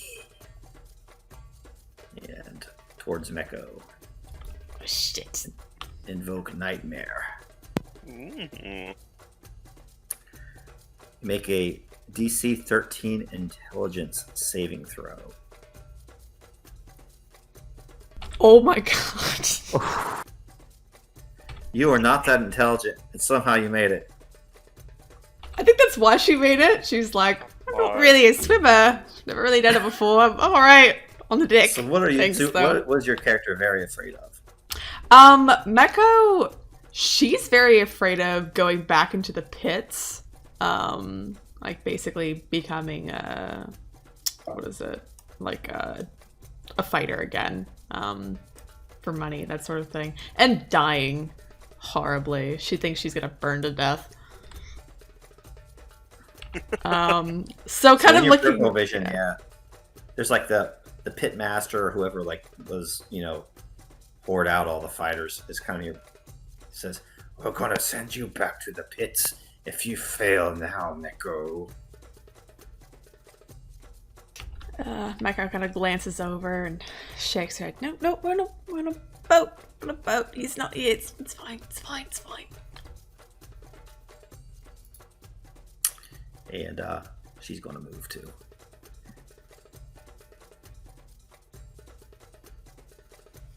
Get a little farther away from you guys. Terric, your turn. Yep, I'm gonna charge in my 30. Does it look, from a quick glance, anyone's calling the shots here? From the bad guys? Yeah. Yeah, probably the pit master and the nightmare speaker. Alright. Well, that one's further. So, a little bright light is gonna appear behind the nightmare speaker, and in front of me, I'm gonna use Shadow Step to teleport 30 feet as a bonus action. And I'm gonna swing twice.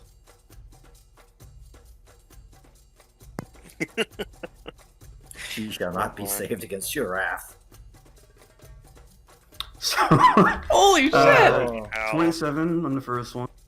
For, I'm also gonna put a Divine Smite rank 1 on that. Boom. Can it show up? Come on. There you go. 10 radiant. Yep, 10 radiant, and then swing twice.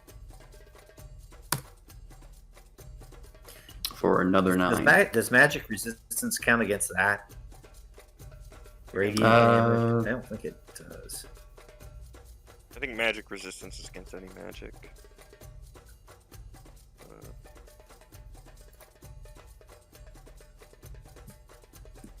That's really helpful. Yeah.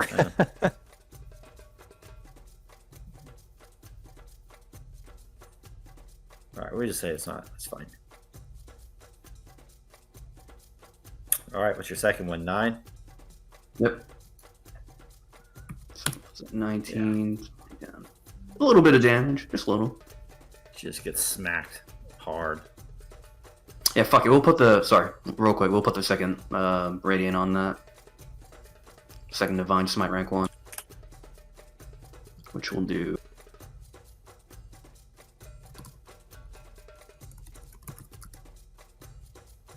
Another 10.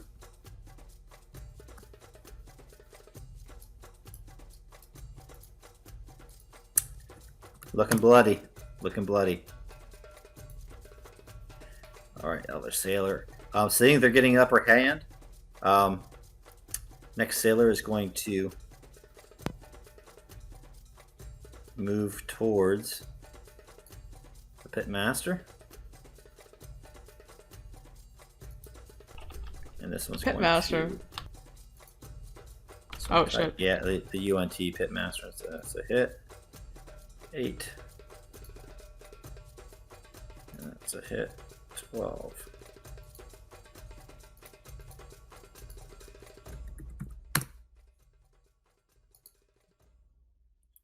Captain Gilthoniel.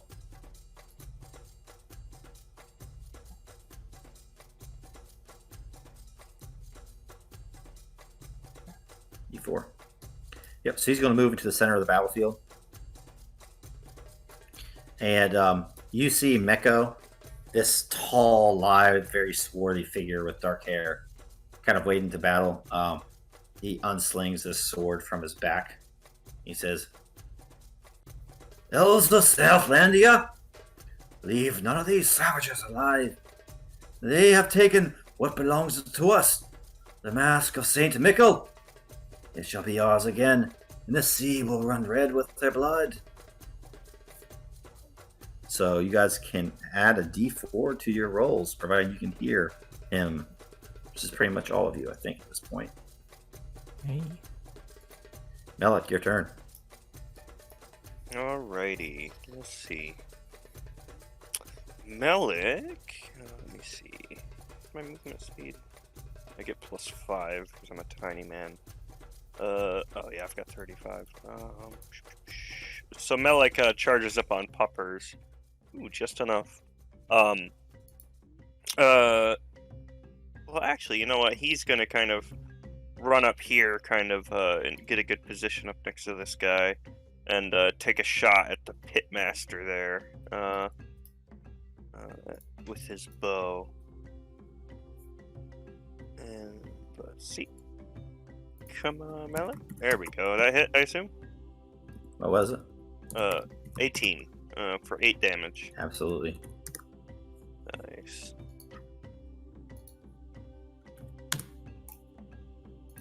Anything else? No, yeah, Melich charges up. Puppers isn't quite in range, of course, to do anything. But kind of Melich kind of shouts out, Mean, terrible snake ones. Disgusting, scaly thingies. and he takes his shot. Pretty much him.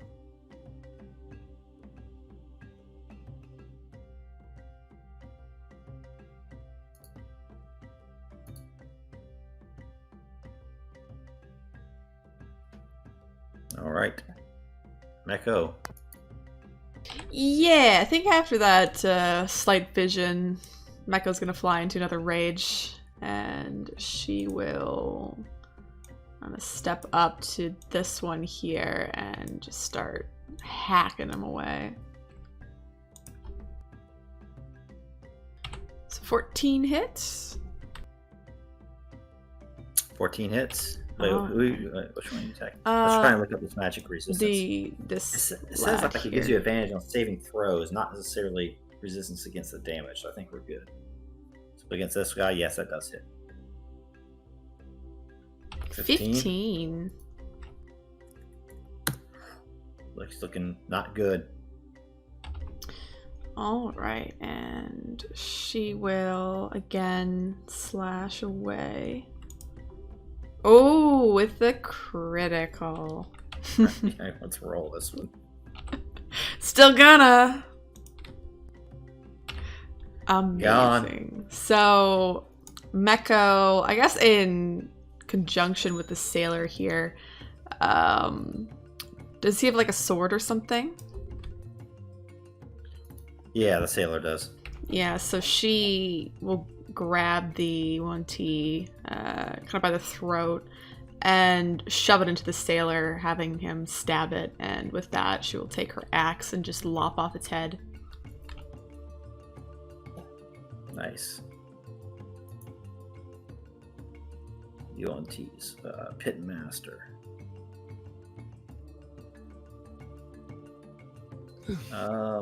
Let's see, he's going to...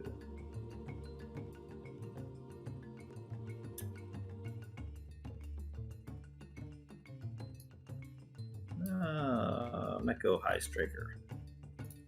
Who attacked him? Melich? The Yeah. Pitmaster? Yeah. Yeah, so he's going to do...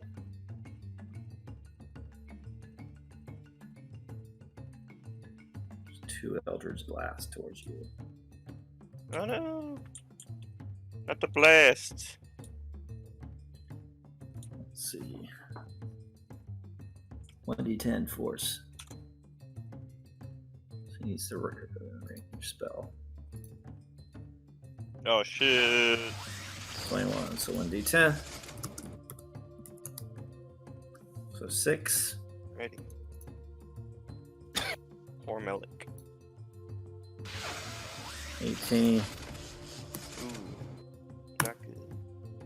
8. Yeah, Melich is looking a bit hurt as the two blasts kind of tear into him, and the sear marks from the magic leave a hole in his shoddy hide clothing as he kind of almost falls off of puppers. And he kind of backsteps. Mistress! Mistress! Fall back into the sea. We are doomed. He starts to move backwards.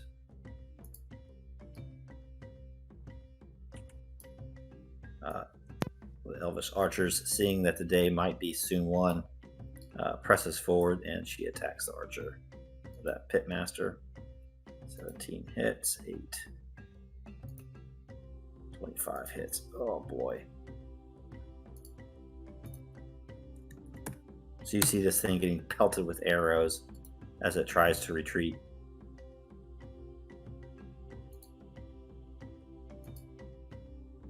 Whiff, whiff. And the one near her.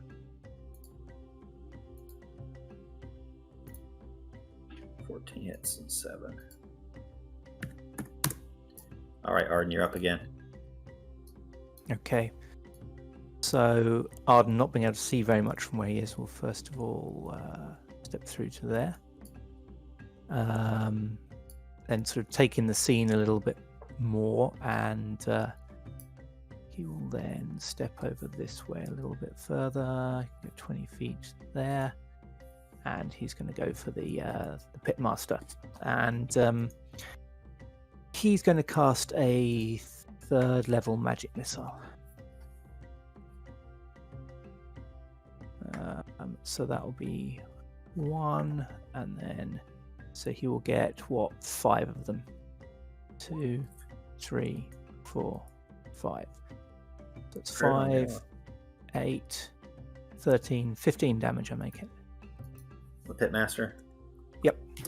Yeah, so just like a machine gun almost is slamming Yeah. into him. They kind of weave through the air on different paths and all kind of converge and just hit him in the torso.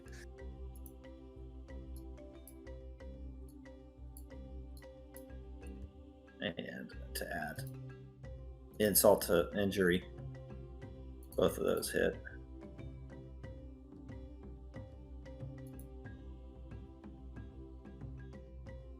So 22. So they're just getting pelted with arrows and magic as they try to flee overboard. The nightmare speaker, not giving you satisfaction, does indeed do that. You get one attack of opportunity as before she just like crosses her arms and falls overboard into the ocean. Though you might be able to end her actually.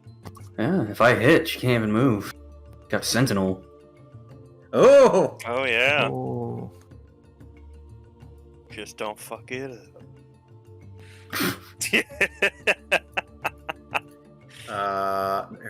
Oh, you have the leadership. Oh yeah. yes, Uh-huh. What does that give me? Extra We're 1d4. just enough. just not 12. hell. Yeah. Jeez. He's so keeper. 12 damage. If it's over 12, she dies. Oh my god, Oh, amazing. man. Except if it was over 12, I can put some smite in it If I it need was to. 12, it's 12. No. Okay. So fucking on point. What does it look like as she tries to go over? You just grab her and smite her. Yeah. Terric was expecting a fight from the leader of these fucking monsters, so he's really perplexed when she begins to flee, and then he just sort of bats her over the head. Just goes down. Coward's death. And what you see as this last one, we're gonna say the peon just runs and jumps off the back, but the Elver sailors chase down the last ones as the pitmaster tries to jump off the side, is running through with their swords, and the combat will end at that point. Melich is looking a little bit worse for wear, kind of both literally and figuratively licking his wounds. Go ahead and cast that again real quick. 28. 2. See, Melich heals up 9. Actually, seeing him do that, and before he can do anything more, are presumably some of these elven sailors and archers are injured. They are. Okay, so I'll ask everyone to gather round, and I have a staff of healing, so I will ask everyone to gather round because I have a holy relic that can heal anyone close to me, and then I will cast Mass Cure Wounds. So I'm not going to see how to do that. Okay, so we should be able to do that. So everybody within 30 feet of me will get 17 hit points back. Ooh. Nice. I tried to take the 5 charges off, but cast it again. Oh. Because back to full. Yeah, Melich looks pretty surprised with this.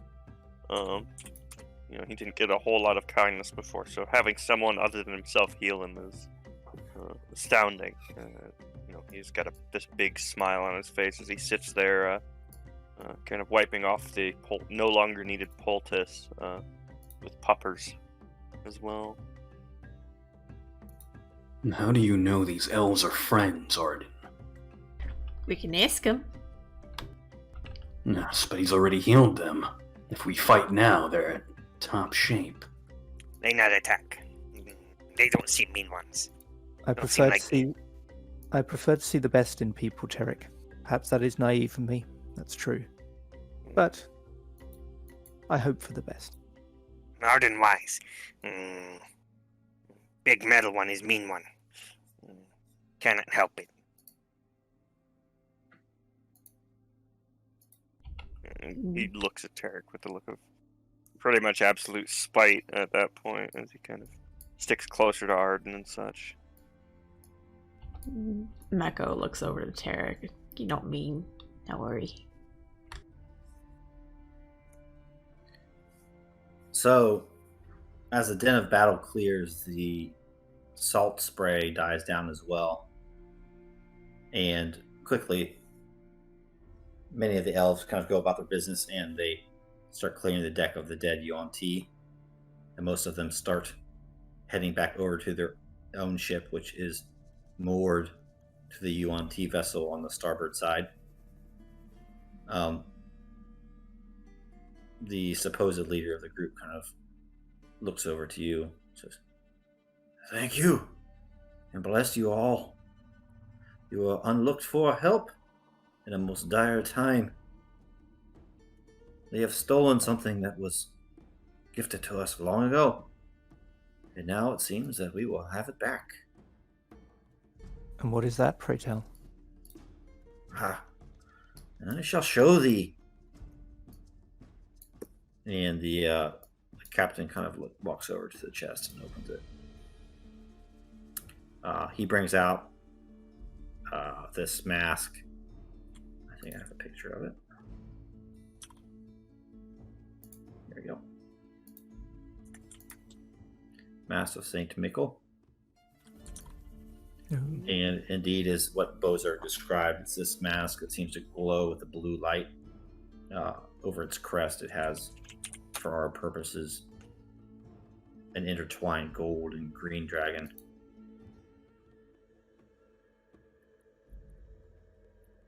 It was this that they stole from us, and I suppose it was this that led to the appearance of your friend there, and he kind of points to Bozurg, and the rest of you. Although I don't rightly know how this all happened, but we at least have the evening and the night to talk over things. That would be good. We have many questions, as I'm sure do you. This artifact, do you know? You said it was taken from you. Can you tell us anything of it? How about you do that? So basically, the way it works, I'll let you kind of think what the history is behind it. But the way it works with this gate is there are other gates, other places, but there are artifacts too, where they're all connected, right? So you can travel from one place to another, and the mask is one of these. Now, Saint Michel, Saint Mickel, would be somebody in the history of our tale who was a perhaps seafaring type figure from ancient history. And if you can see here, where you're at, you're in this sea kind of right here called the archipelago of St. Michel. So what type of like mythic type of person do you think he would be? Do you have any ideas?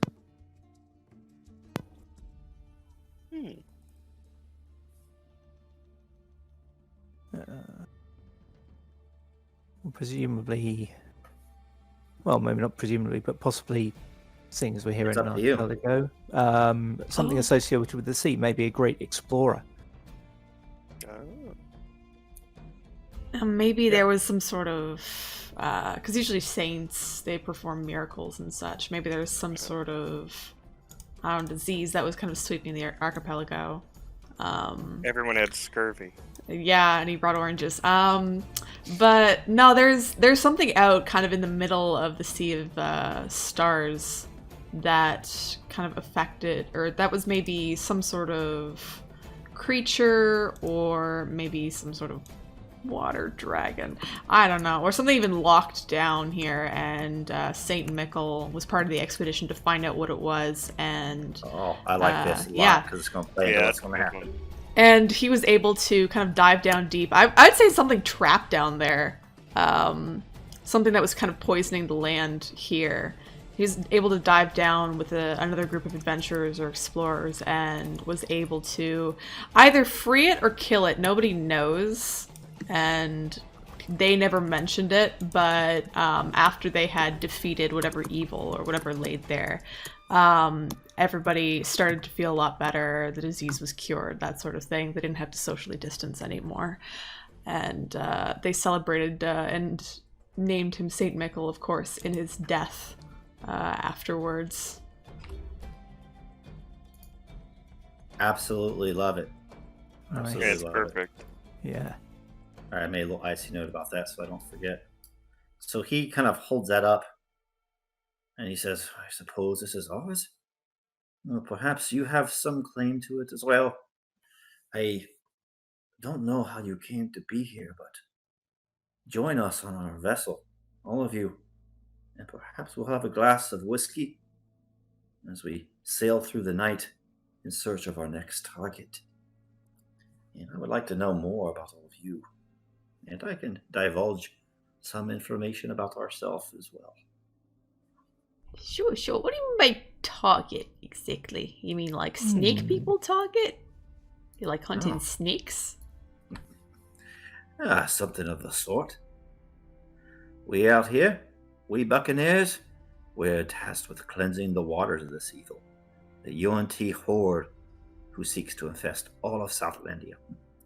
Although for a dozen generations, our kin have held them back, spilling their blood upon the wall, constantly, ceaselessly. They're pillagers. They take, they steal, they burn. not only this mask. Look, here, see for yourselves. And he opens up the chest, and there's a bunch of other stuff in there, which I will, in true D&D fashion, now give to you. Yay. I'll make a note of it here for posterity. Oh, wow. And The also fitted a fist.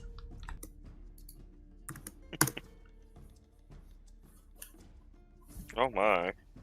And lots of the elves kind of start to sing to themselves as the sun sets, and they make their way over to their own boat.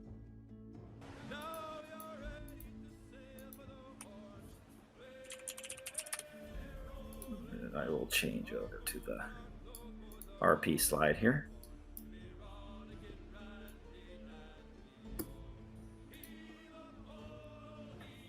And as he's overseeing the sailors that bring the chest over to his own ship. Oh, our other target? Well, this ship only took treasure. The ship we're in search of, they took men, women, children, all from a peaceful monastery from the island of Senn Ji. Didn't deserve it, not one bit, and so we mean to set him free. Although, of course, the whole lot of you have already helped enough already. I wouldn't blame you if you skedaddled the way you came, although your help would be much appreciated.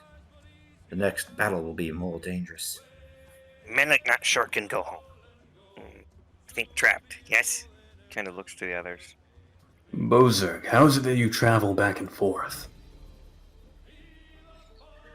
Oh, it is now that my head is clear that I am remembering. Once I exit the portal, there is a sigil burned into my mind. Now, seeing the mask, I also see the sign. As long as the mask is nearby, we are free to travel back and forth to where it resides. Here.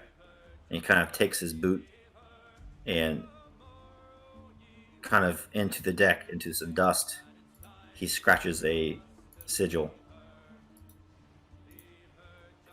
You know this sign? You have the mask. You can travel back and forth through the Hamlet. When I get back to Marv, I've been putting him in the Book of Many Paths. That way, we have a map of sorts. A map of the entire continent. Melich kind of looks at it, trying to figure out what it is, and kind of just waves it off as something that he has no idea over. But he does kind of scratch it down into a note, a little piece of wood he carries around. So, Captain, well, we have the ability to travel, using a gate of sorts. We actually have some, I think, problems with the snake people back where we're from as well. So it's a bit far spread from Southlandia. It's kind of coming up to where we are too. Is that right? The Yuan-Ti always search for more power. Well, they would as soon take the entire continent, grind it beneath the slimy boot if they could. But it's been many a year since they sailed east of the Sea of Stars. I dare say. I wonder if it has anything to do with the activity in the archipelago and their activity in Senn Ji. What activity is that? Well, like I said, most of their activity in the past has been confined to the wall, but they've been raiding all along the coast of the archipelago. The people there have gotten so used to peace that some of them have forgotten how to fight. So they consider them easy prey. That seems to be the long and short of it, mate. Well, I cannot speak for my companions, but I, for one, will help you free these people. I cannot stand to see children in particular kept by such evil forces. Melich or two. No reason not to help, yes? Kind of looks between Arden and the others. Arden smiles at him, so thank you. Oh, I'm sure that we can make some sort of a deal or something. Like, we help you and you help us eventually if we need it. I mean, we got a bunch of orcs up by where we are. I think they're preparing some big war or something. I think our two groups of allying and bringing each other together, I think that might work out, eh? And she'll look over to Terric. We'll need to discuss this further when we get back, but I believe the Hamlet is open to cooperation. Oh, the Hamlet? Is that where you hail from, eh? Yeah, Have you never heard heard of of it. us? Oh, doesn't seem to be on any of the old maps. It's a bit new. Like, they started it like a year ago or so, but it's pretty big now.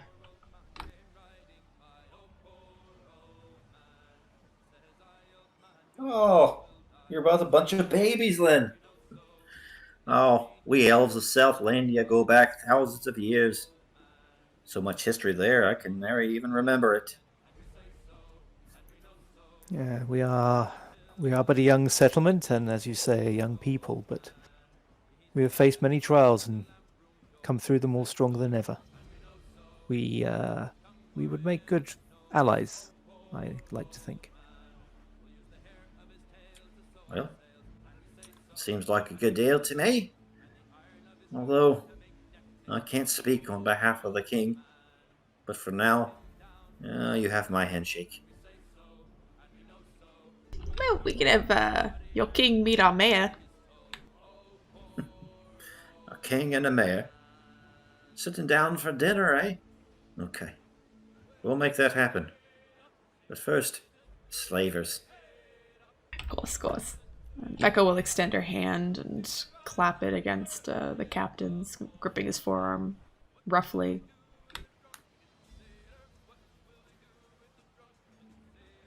Aye, we will take care of these slavers with you. Yes. Men are good at hunting mean ones. Very well then. Well, we'll go ahead and have a drink on that.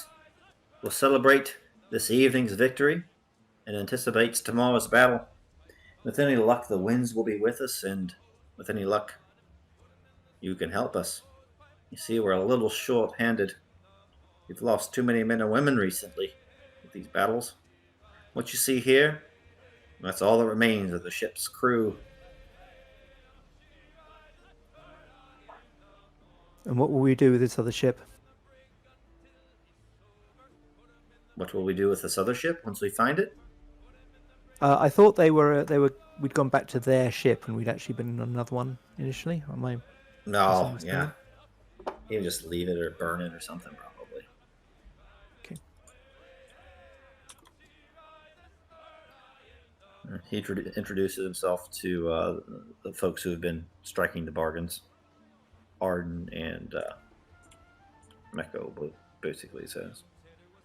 Captain Gilthoniel, they call me. I'm at sea more than I'm at land, and don't quite remember where I'm from in Southlandia. But I consider this ship my home.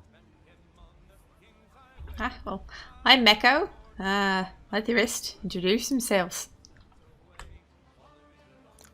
I'm Arden of the Riverwood, sorcerer, and newly become a cleric of Marachontia. And he's kind of hesitating a little bit as he says the name of the goddess and doesn't make, kind of avoids eye contact with Terric at that point. Says, I'm pleased to meet you. Melich kind of looks up at the captain. Melich and puppers. And he kind of sits atop Puppers, and there's kind of a big lick from Puppers towards the guy's hand. Oh, who's the big lad in all the armor? He's a strong, silent type, it seems. Terric von Eyre, Paladin of Mera. I've heard that name mentioned twice. I think you'd be glad to hear of that goddess. She's well loved in Southlandia as well. But come, let us have some relaxation and revelry. The night will be too short, and in the morning, I suppose we shall be caught up with our quarry. These elvish ships are fast, while the Yuan-Ti, their slaving ships, are slow and lumbering at sea. Melich help find main ones. Know where they are.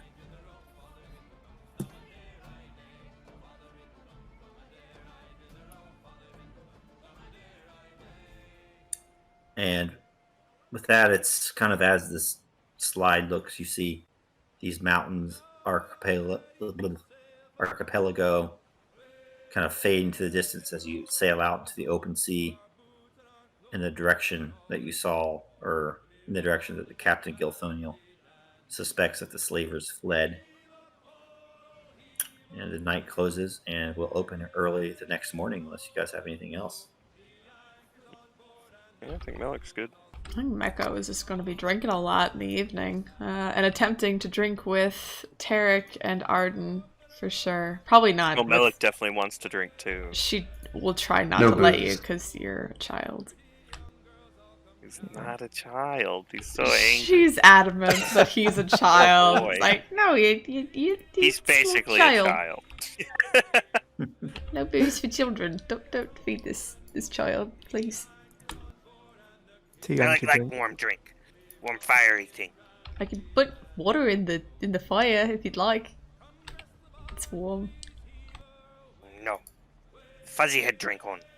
No. Gotta be blooded first. And you don't look blooded.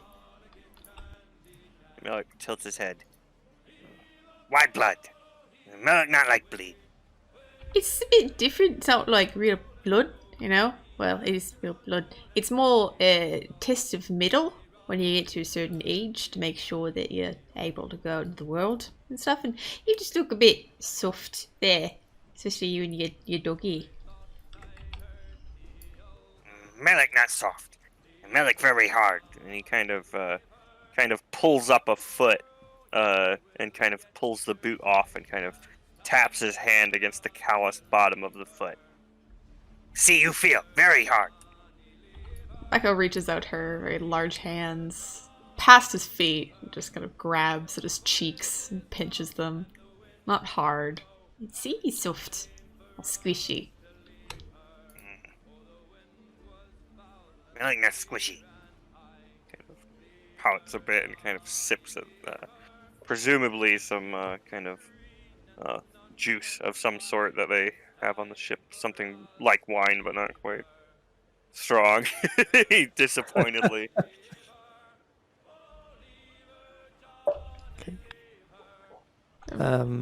Arden isn't drinking a lot, and he's trying to avoid Terric without looking like he's trying to avoid Terric, because he doesn't really want to have what he knows is going to be a difficult conversation in the middle of all these people he doesn't know.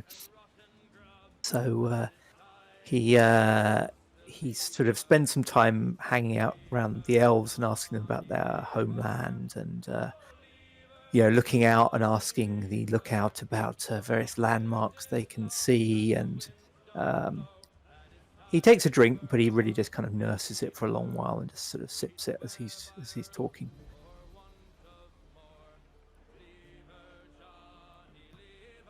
Derek's not going to be drinking. He doesn't do that. He's going to be sneering at all the elves under his armor all night.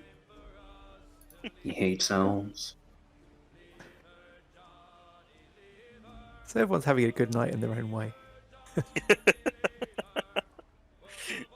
Terric doesn't hate nobody. I won't let Melich drink. It's terrible. Poor boy. All right, 3-minute bio break, and then we'll bring this one home. Cool, thanks. I was like, oh, we're probably ending after that, right? And you're like, let's go out and adventure. Oh, no. Oh man. Finally got to play Melich. Fuck's sake.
Yeah, Wander, you here?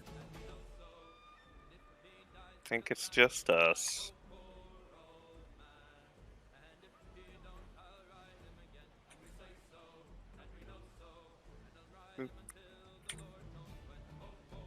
I missed you. So lonely. Oh, really? Is this, in the head? Oh, what? What? What?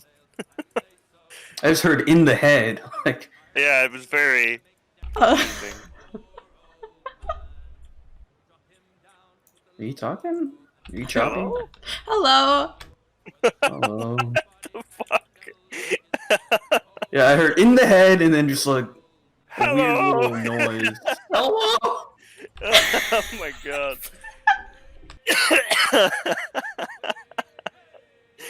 What's going on? I'm so sorry. How does armor work for barbarians? I thought you couldn't wear armor. I I have wear medium, I don't think. I have unarmored defense, which basically, what is it? Gives me, Compensates. yeah, it kind of compensates, but only if I had a decent dex, which I don't. Oh, I see. So fuck it, just wear armor. Yeah, just not heavy armor. Let's go. Fuck it. Shit. Ew. We ready? Oh, No, Wander's on here. oh, sorry. Oh, yeah. Yes, prostate issues. So, Terric, you ever take off the helmet? Of course. This is the way when he eats. Okay.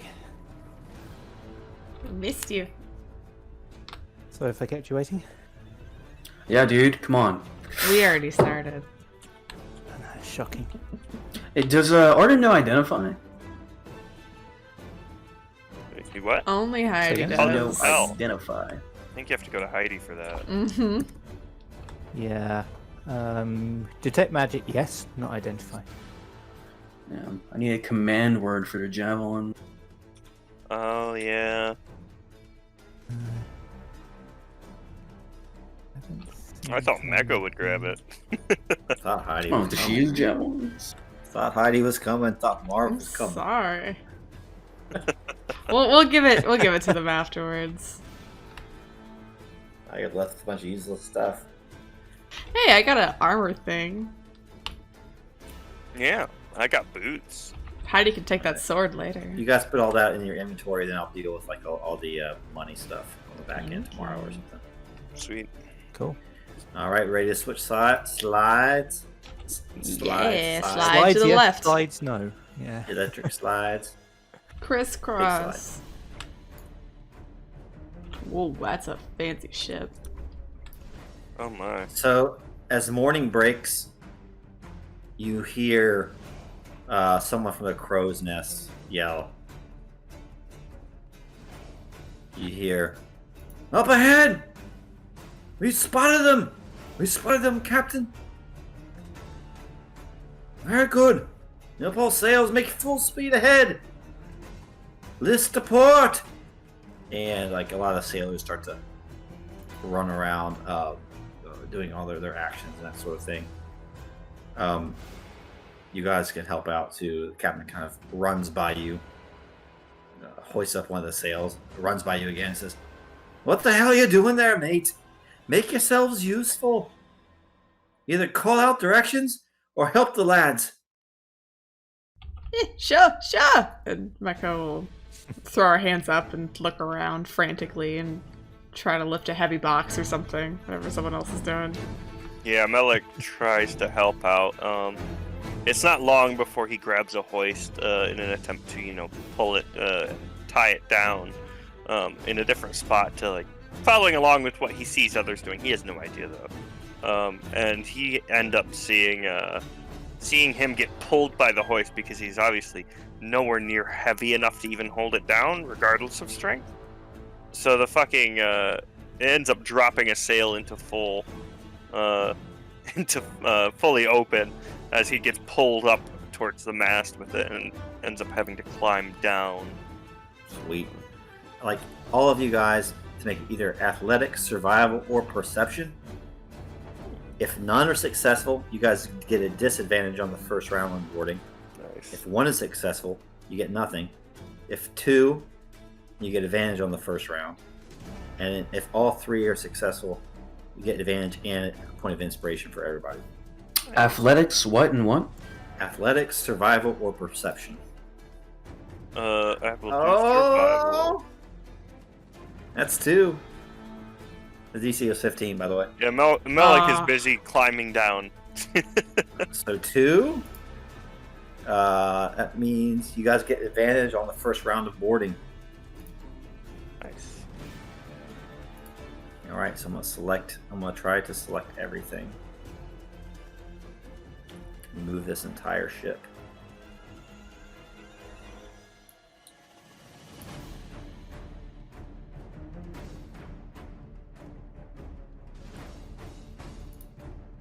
It's not gonna work. I'll just move you guys separately. Overboard! Overboard! Swim for it, lads. I'm pretty sure Terric would just sink to the bottom immediately. He would. So you said we get inspiration?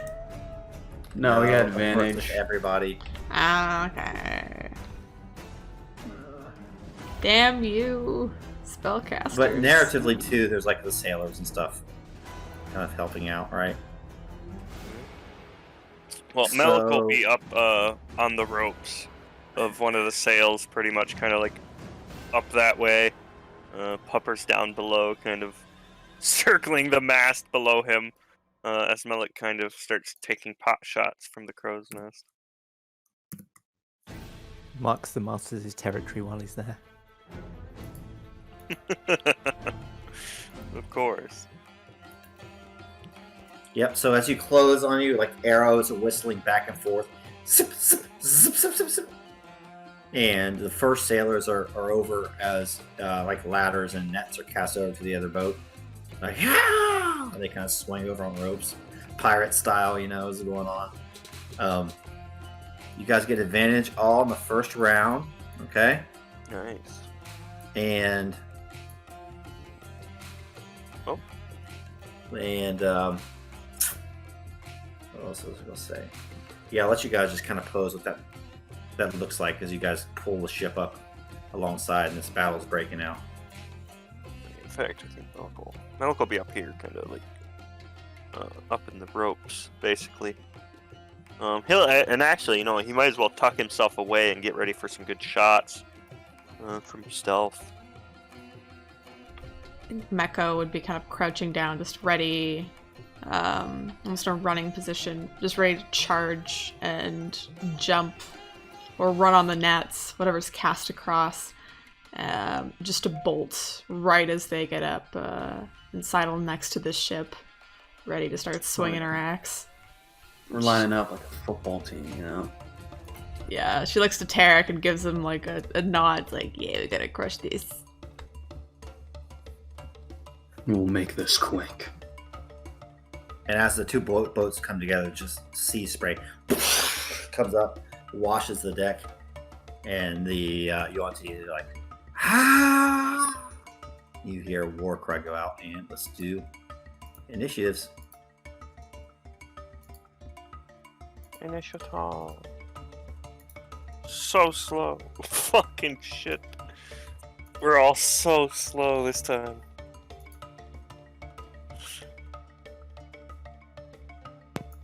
Fucking slackers.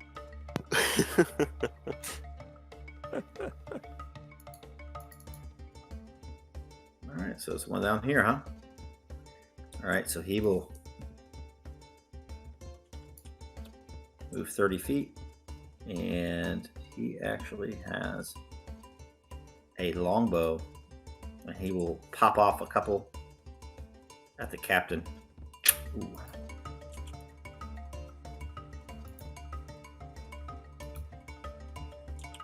$13 is a hit. Yes, it does. Oh, wow. Very good.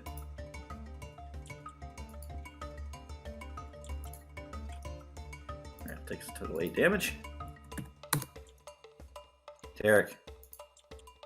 Yeah, is there a bridge or whatever connecting us? Yeah, you can cross. Oh, well, there you go. Charge up this poor fool. But you have to RP it in style the way you cross over. Oh, yeah. If it's a ladder, and then very carefully. Yeah. Oh, if it's a gangplank, it's fine. If it was a ladder, that'd be terrible. Terric has a fear of sinking to the bottom of this vast ocean, so you can see him possibly line himself up in the dead center of the gangplank, you know?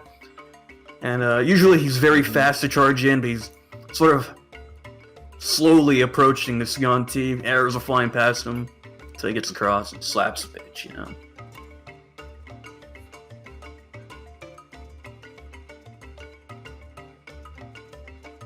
18 or 21, doesn't matter. For 11. And then 23 for 13. And if that doesn't do it, I will put Divine Smite rank 1. He's still alive. For another... Whoa. Another 5. Nice. Got it. Still up, barely. Pitmaster's turn. He's going to... I should take a step forward. And he's going to launch 2 Eldritch Blasts at Terric. Oh shit. They be blasting.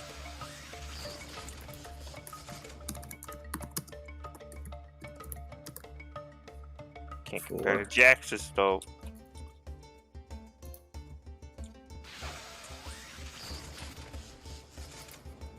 Ain't got the warlocky powers. 6, so a total of 10. Yeah, that's him. Next one you go. You guys are slow bastards, aren't you? Yeah, I know. It's gonna be a moment. Alright, he's going to go after Terric too. Poor Terric charges in. He's the only one to attack. Yeah, Mekko's like, we got this, right? Can he move to your back without I'm getting an offended. attack opportunity? Oh no, he As gets long as he attacked. stays within my 5, yeah. Yeah, so Yeah. so he does get one. So he will attack twice with the scimitar. That one Yeah. hits. My AC never matters, I realize. 6 Oh. and 10 with advantage. That doesn't do anything either. So It seems like everyone that attacks you rolls The other one? spectacularly, generally speaking. he's going to go into the ranks of bow as well and shoot longbow twice at the captain. Oh man, miss. So you guys see him though as the captain is starting to board. He's kind of leading the charge as he is known to do, and he just takes 2 arrows, just swoom, swoom. But he doesn't slow him up much. Come on! Those men and women of Senn Ji, they need us! Arden, you're up. Okay, so Arden calls upon his goddess and casts a guiding bolt, but I'm also going to spend a sorcery point and twin it. So I'm going to go 1 guiding bolt on each of the Yuan-Ti on either side of Terric. So the one here, first of all, the injured one. Okay. So he'll take 10 radiant damage. And the next attack against him has advantage. Okay, this might do him in. And then the other one on the other side. Again, hits, takes 17 radiant damage. And again, first You want to attack split them up, against you him. Sorry? You want to split them up or on the same target? No, they've got to be on separate. Yeah, so the 10 was on the one there, and the 17 is on this one. But first attack against each of them is at advantage. Alright. Just both of them hit. Poof, boom. Guiding bolt on both of them then, huh? Yep. So that they have And big targets on their back. Arden's calls across to Mekko. Hit one of those. The goddess will help you. Yeah, you got it.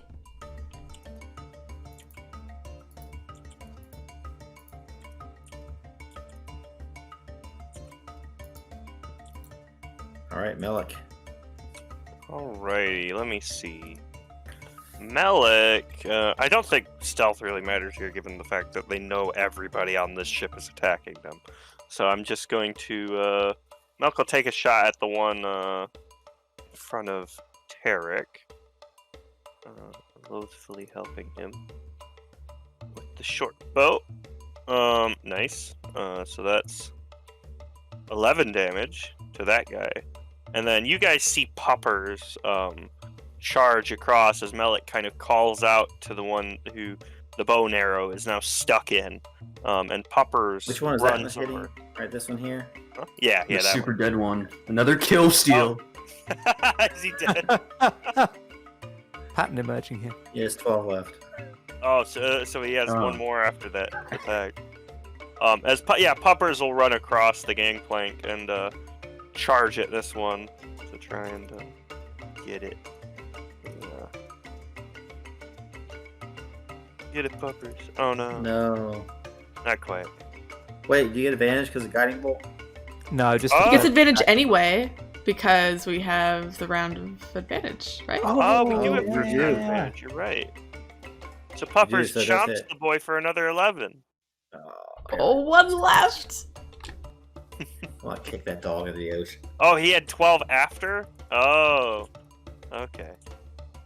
So yeah, so it's 22 total. As Puppers charges across and doesn't seem to be trying to help Terric, he's just listening to what his master says. There's a lot of growling the whole time he's around Terric in general. And he's going to attack Terric twice. Miss. Miss. There he goes. It helped you. Mekko High Tower. I keep saying High Tower. All right, Mekko Tall Tower is gonna kind of grab onto one of these ropes, and as she swings, and kind of swings over, I'd say she swing overhead of Terric. And if I have to make an athletics check just to do this, Nah. awesome. So she takes it with one arm, she swings and kind of lets go, and as she comes down, she's actually going to attack this one behind Terric. And also to give him a chance to get a kill for once. It's never gonna happen. Terric has had his share of kills, okay? Terric getting Oh, and some I'm going to bit. rage, of course. I get the 1v1 kills. I never get the group fight That hits. kills. Oh, yeah, 17. All right. For 15 damage on this back one. And I guess, yeah, she'll hit that one again. As she comes down, striking it deeply in the shoulder with a kind of a gaping wound. Another 24 to hit for 11 damage. Fucking hell. There you go. We're hitting them good now. They're tough bastards, though. Fuck. Yeah, I might kill this captain.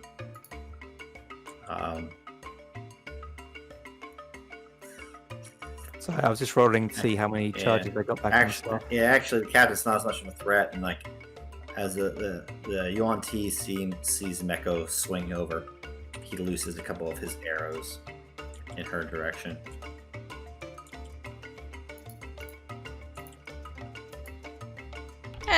Hits. For 2. 4 pierce. Yeah.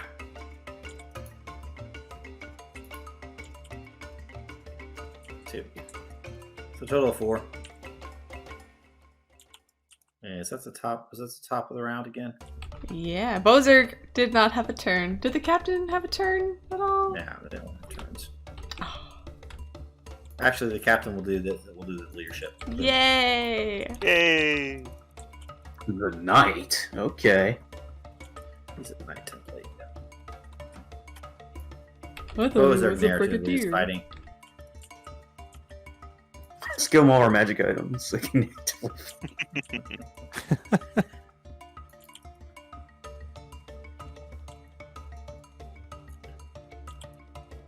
let's see here. Let's find. Oh my. It started to heat up. I can hear the music now. Shit. Sick. All right. As you swing onto the deck, this giant thing kind of rises from below and comes up from down in the bilge. Yuan-Ti abomination. Uh-oh. And he enters the initiative. 5!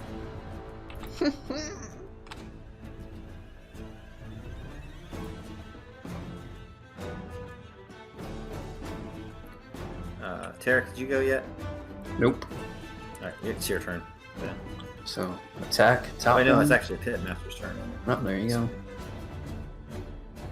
Oh, you're a PC though. You go first. Sure. Yep. I'll do it. All right. PC. Top boy. There's the tie. I think you got this one. I think you got him. Yeah. 12. Yeah, it kills him. Then bottom one for 11. So I turned to face the bottom one, and I hit the warhammer back like Kills a them both, backswing. actually. Yeah. Oh shit! Fucking whack-a-mole, you know. And seeing that abomination, my bonus action, I'm gonna do Vow of Enmity. Ooh, nice. So I got advantage whenever I fight the dude. Oh yeah, I'm supposed to be using Hunter's Mark. But... Did I take Hunter's Mark? Okay. Let's see. Oh, never mind. It has to be 10 feet. So. Oh no, I opted for Fog Cloud apparently.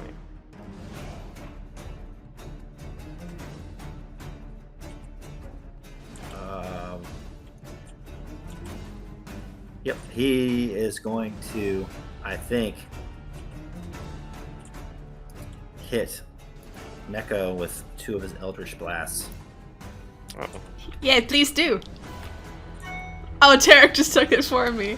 So my 13? armor is 13 13. misses, right? No, it hits. Oh my Whoa. god. Thank god it's 5. Wow. Yeah, that hits again. For 1. Is your magic damage halved? I Yeah, didn't it's think so. no. Magic For me, bypass it's is everything. what- So for me, while raging, you're resistant to all damage types except psychic because I'm Totem Spirit Bear. Oh yeah, you have Raging. Bear, don't you? Yeah. Bear makes Sweet. it magic. Okay, so you take what? Only I only took 6 total? altogether. Yep. Okay, nice. He's going to move back a little bit to there. Yeah, Totem And Bear is pretty sick. Guys with the bows.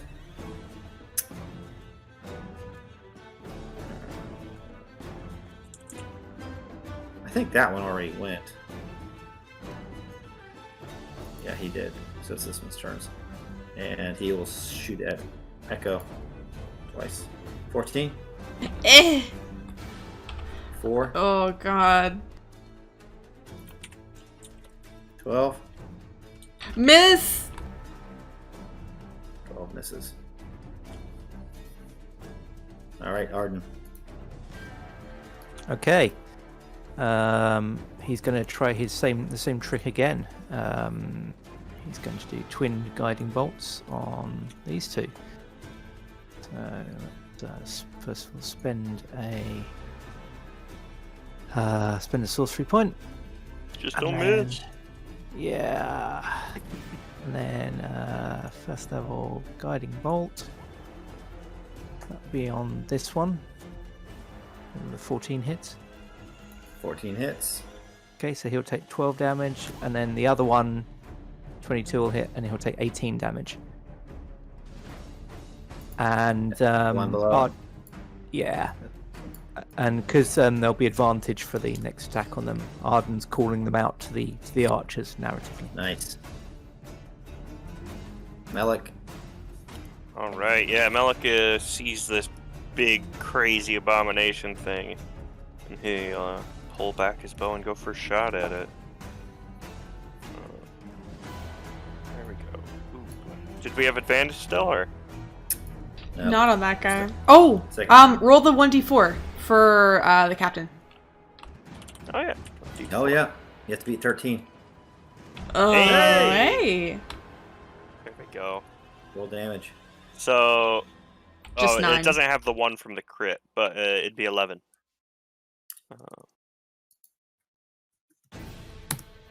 Got it. All right, and then Poppers, of course, was right next to Terric, and I think he'll run down. Malik doesn't want him getting too close to that abomination, so he'll run down and attack this one. Although, yeah, he's good enough. Got it. Just enough. Yeah. Perfect. Okay, so he'll get advantage. Oh, Melich will? Nice. Yeah, Poppers Poppers. bite. Alrighty. Hit. 7. So 9 damage on that one. Why don't you use a Harrow's token for this? Just as like a visual. Oh, Harrow, Yeah, we could. oh yeah, that works. Probably around somewhere. Oh, here it is. There we go. There we go. No placeholder token. Nice. All right, Mekko, you're up. Oof. Gotta go down and take out those archers, which are nickel and diming me to death.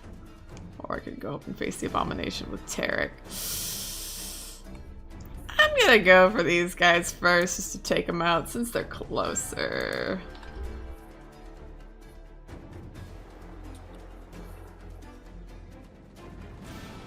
Alright, so Mekko moves in, and she'll start whacking at the first guy here.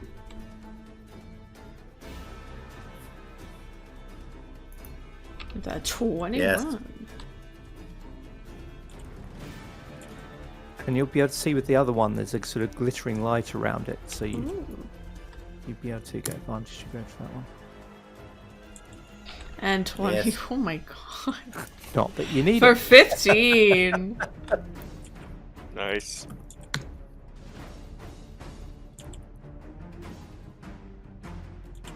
Abomination time. Uh-oh.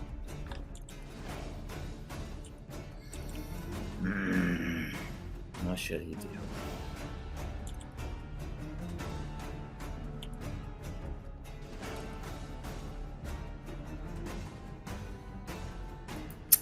Let's do this.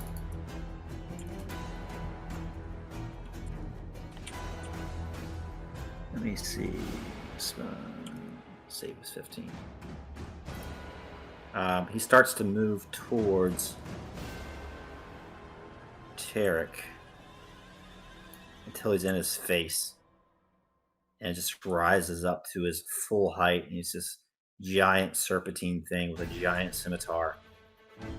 And he says, "Flee back from whence you came." And he casts fear on Terric. So it is a DC 15 save. I've got +2 on this because of aura of whatever protection. Or This is a what save? Wisdom? Fear is a wisdom saving throw at 15, yes. Oh no. Oh. I'm so afraid. Scared boy Terric. Oh no. I think that's it for him.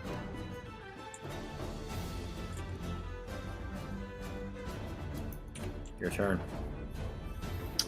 I believe you can try to make it again on your turn. Drop like whatever you're it is holding and become frightened. Ooh, so you I drop my must take a weapon. dash action and move away. Safest to- route. Wow. Very strong. So I have to drop my shield and my mace, which is we're gonna put a little X there. And I have to dash, so I can run 60 feet. Back on the ship, basically. Yeah, I guess so. We'll dash into the ship.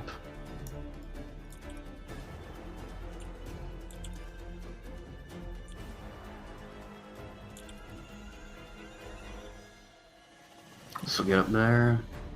Well, you could probably Confirmed. Could you make it in? Is there a door or something you could make it into here? Is there a room under there? I'm just wondering if you could hide in there and then you'd be outside of it.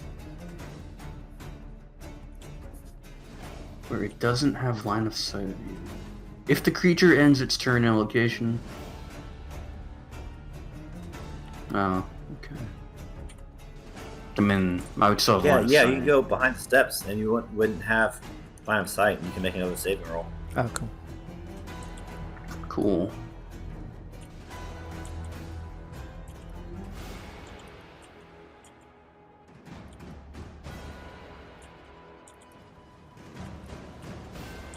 You just rolled a 1. Oh my god!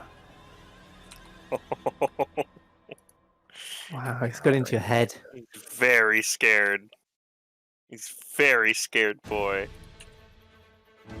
It's the scales. Yeah, the pitmaster is bolstered by this quite a bit.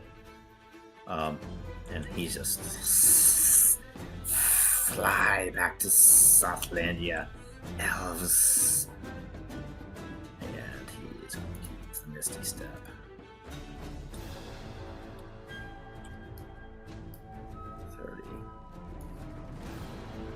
Oh, we can't get there. Never mind. They're just gonna move, I guess. Just trying to get over to the other ship.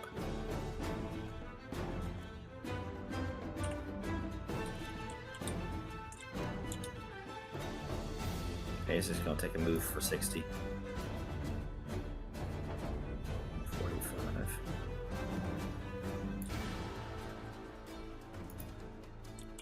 Oh, Alright. hold up. Fear One was moment. every creature. Every creature in a 30-foot cone. So Bozurg too, yeah? Oh, yeah. Oh. Yeah, Yeah, definitely he's Bozurg. afraid. He's running along with you. Hell yeah. Brothers. Running buddies.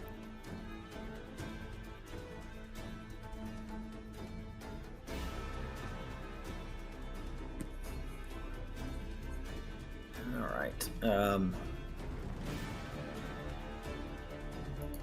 Let's see. He's going to pull out his scimitar, so he's not going to be able to use multi-attack, so he's just going to attack Mekko once. 18. Yeah. Eight. So 8, so it'd be Four. 4, yeah. Same thing with this guy. 10 misses. Nah. Arden, you're up again. Okay, Arden's going to cast another twin spell, but this time it's going to be he's going to spend 2 points and twin a second level healing word and try and hopefully get Mekko and Terric. Hopefully, let's see if we can. 35. Yep, it's spell fear. Yeah. So I'm hoping that will. Okay, so that's at second. So first of all on Mekko, she gets 10 hit points back, and Terric gets 11 hit points back. Now that's a bonus action, so he'll also use. He's going to use Eldritch Blast because he doesn't want to risk setting fire to the ship. So he is going to cast that at the Pitmaster. And I think he gets 2 attacks, so there's that. That's the first attack. 5 hits. Yeah. Nice. So 7 damage total.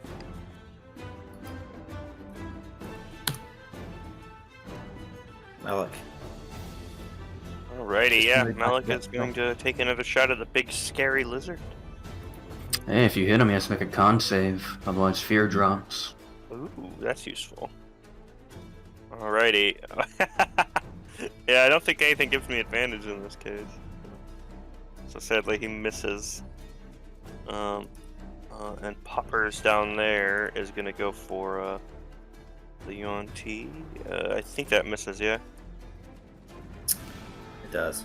Yeah, so Melich makes a couple of shots, or launches his arrows towards the abomination, but the thing is at a good distance, and its motions are something Melich's not used to dealing with, as it kind of sways side to side, and the arrow sinks into the wood behind it.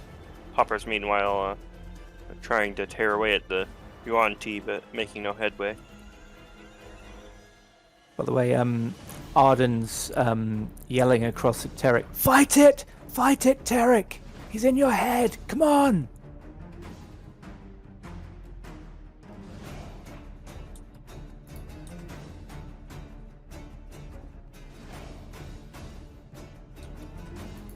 Mekko's turn.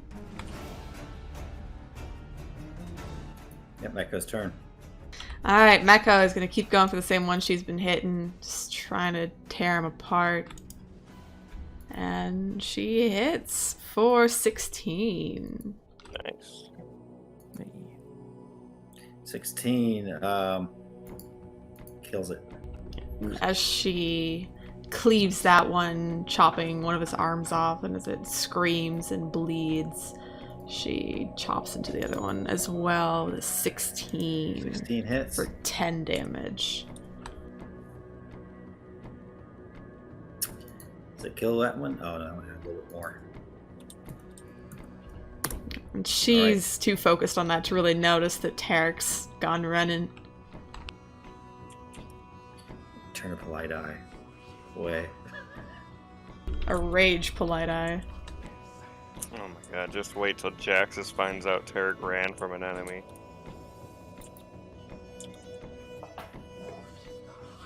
The abomination, I believe,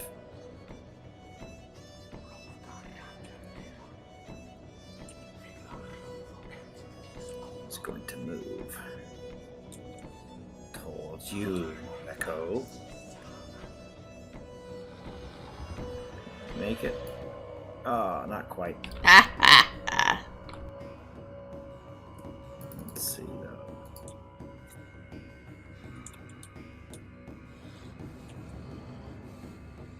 One per day of fear. Ah, no.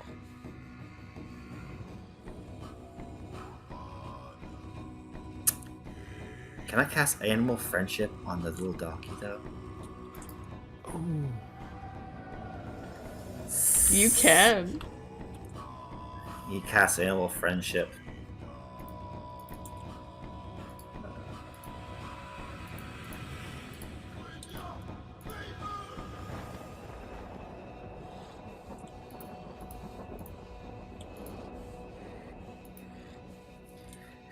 Beast that you can see within range will convince the beast to mean no harm.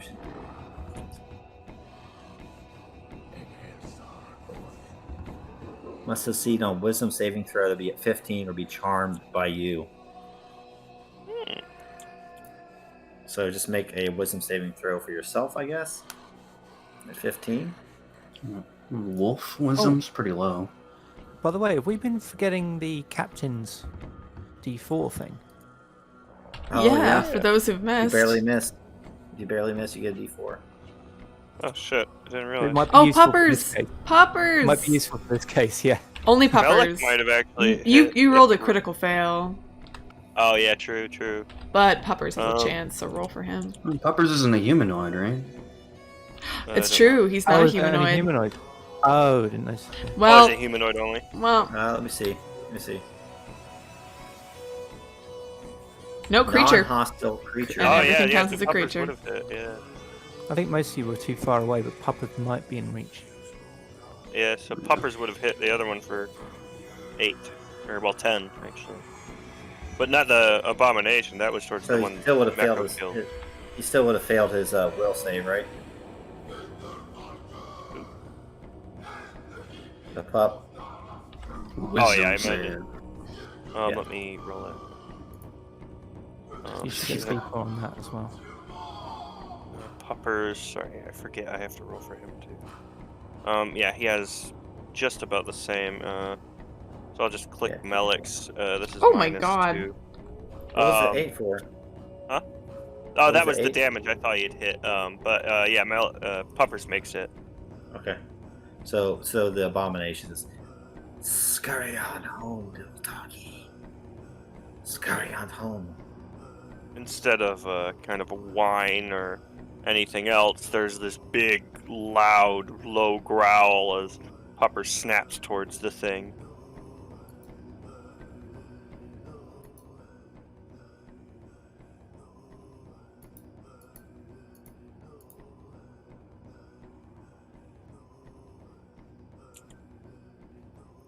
All right, and Terric is back up since we're at the top. Yep, he dashes another 60 as images of the elf sorcerer puppeting the corpses of his parents, desecrating a shrine of Mara, fills his head. Oof. And I'll make a wisdom save. Come on. Oh, I lost the sheet. Ugh. Oh no, Terric! Building the tension. +2, still not getting enough. Oh, 1d4, 1d4. Oh yeah. Yes, No, yeah, he's not 15. within 30 feet, unfortunately. You'd have to give it 15 anyway. But he had 12. But you guys, at the top of this next round, you see a form kind of climb to the top of this kind of hut type area. And this like a dark form clad in a cloak. You're pretty far away. That's pretty much all you can see about right now. But this form kind of raises its hands to the sky, and the waves start to pick up, and it starts to rain. And like off in the distance, you see like lightning fork down through the sky. Just... Uh-oh. That seems bad.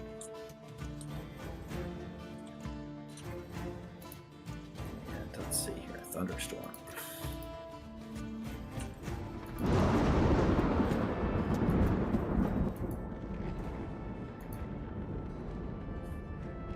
And Pitmaster's up.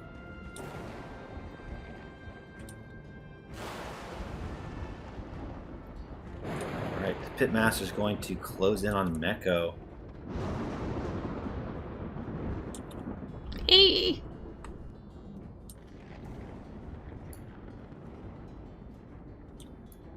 I guess you'd have to go there.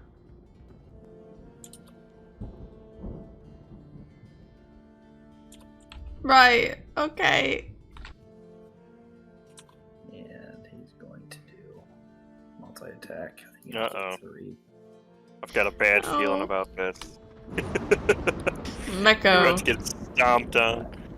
She's alone, but she's raging, so You're it's not alone. You've got puppers. Well, it's a dog. It has snake arms. His snakes, the arms that are snakes.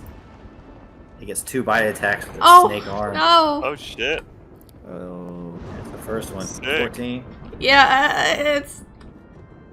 5 I'm piercing, gonna 9 poison. use... Now you're poisoned. Yeah, I'm gonna use my, Stone's Endurance. So I roll a d12, add my con modifier to lower this damage.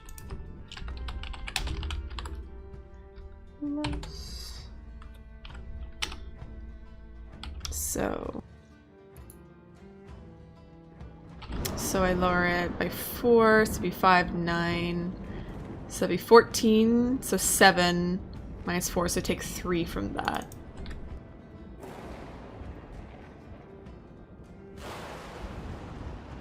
Alright, here's the second one.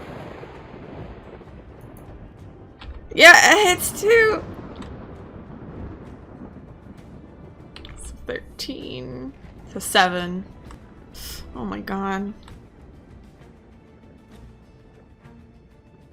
And it seems narratively that the tide is turned as more of the Buccaneers are falling than anything else.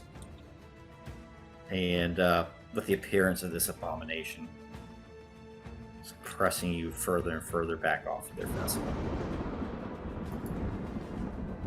And this one will attack you twice. Actually, move to flank. Oh Attack shit. twice.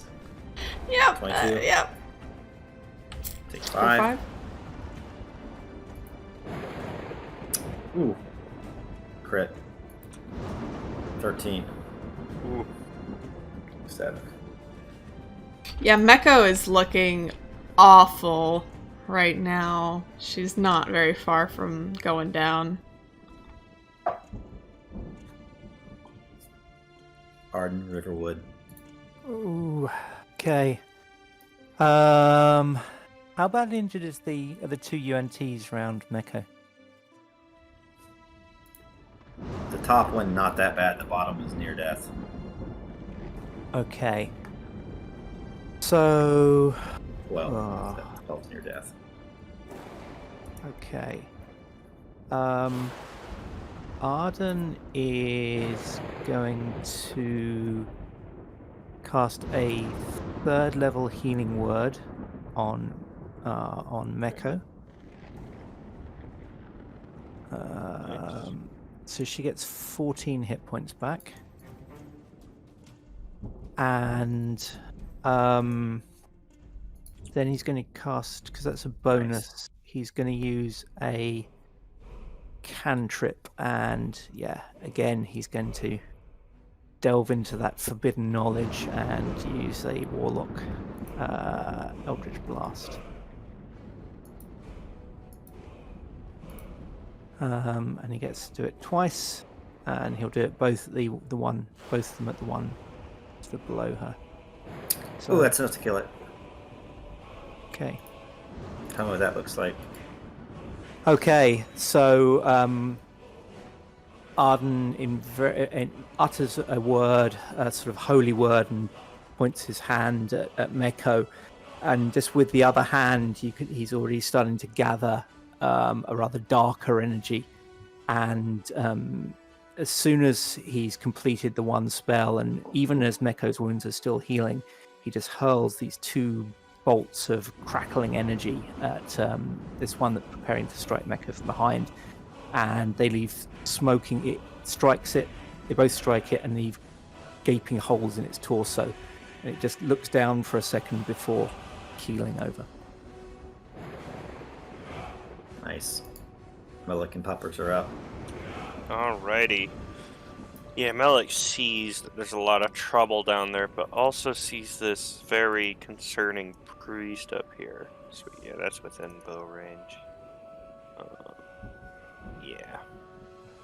So, yeah, he's going to take a shot with his bow towards that one. He doesn't want that guy to get some big spell off or something. So let's do this. Sure. Boo! Alrighty, I assume that hits for 7? Does hit. Alright, so yeah, he launches the bow and arrow into the Kraken priest as Poppers then is gonna leap towards this guy that's attacking Mekko. Oh, yeah. So 8 to the Pitmaster. 8 to the Pitmaster. Got it. Nice. And that's Melich. And that goes up. With a renewed vigor from the healing from Arden, she swings her battle axe, this two-handed overhead, smacking the Pitmaster, and for 14 damage. Oh yeah, I forgot. The Pitmaster has to make a save to see if he gets knocked over. Oh, DC 11 Strength. strength save. Yeah. He'll probably pass it, but nope. Yeah, so he's prone as well. Knocked So I think over. you get advantage to hit him. Yep. That's good, There because you go. 24, thank Hit 'em both times. Jesus. Oh For yeah. 17! 14 and 17. Pupper's the best. As Puppers drags him down, and Mekko is just overhanding this battle axe, just starting to like come to pieces, cutting off different not limbs, but like, you know, phalanges on his hands. Sick. The only trouble is he's the only thing between you and that abomination. Yes, he is. But that abomination's sneaking Well, around. Puppers is in the way too. Puppers will fight. Oh, Puppers. Oh my god. Oh no, Puppers! Yeah. Oh. Yeah, he has to go through Puppers to get to you. I think this is an Abomination's I overhang. think he might be capable of doing that. Maybe. Maybe. I have to check Puppers' AC. It's pretty good, I'm actually. pretty sure this is an overhang, though.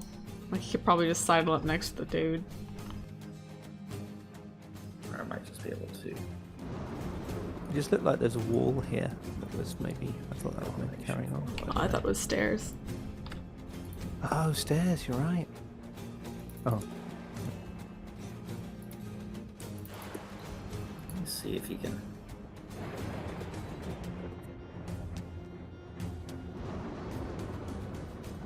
Large snake. Yeah, there we go. He's going to be able to get behind you because he turns into a snake. Uh-oh. Oh.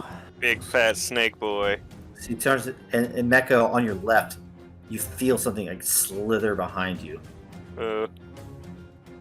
as it just kind of goes in the back and just starts to slither up your leg. Oh, I no hate other action. slithering Oh up the back. no. He doesn't have The any snake is action. going up the back. He doesn't have any other action available right now. Not much of a Terric, backdoor it's your woman. turn. I'm gonna sprint and 60 there, feet feeling in what a happened. circle. Yeah, what happens too? Out like a mile out in the ocean, you see like the water start to bubble and churn as this That's priest, pretty like bad. even with the arrow in it, just still like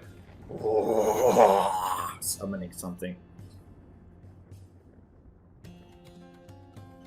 Terric, you're up. Yeah, so we just run around in a circle since we're as far as we can be, 60 feet. And we try again. Your saves have been bad. There you go. Don't afraid. But that's all my movement, so...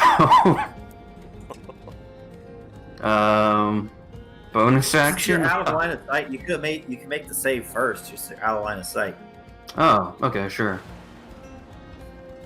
And then I'll snap to my senses, the image of my family and all that shit fades. And I'm filled with a sense of absolute anger. We're gonna Righteous wrath. run 30 feet, right? Mhm. Then we're gonna use a bonus action to Misty Step 30 feet to my gear. Nice. And we're gonna use my action to pick up my shit. Or can I pick it up for free? You can pick it up for free with that coolness. Fuck yeah, we're picking it up for free. And we'll use a dash to get in the fight. Nice. And Back in. I give you extra XP as well. Give him inspiration. Oh yeah, inspiration. That's even better. No extra XP. just Inspiration for inspiration. that. Yep. Literally. So you have inspiration now. I'm seeing red, man. I'm not a barbarian, but I'm raging. All right, let's see what you can get on this round. Pitmaster's turn.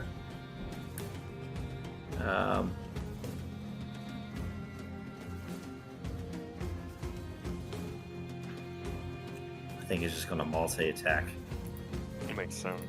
the bay. Yeah, he's just going to multi-attack the bay.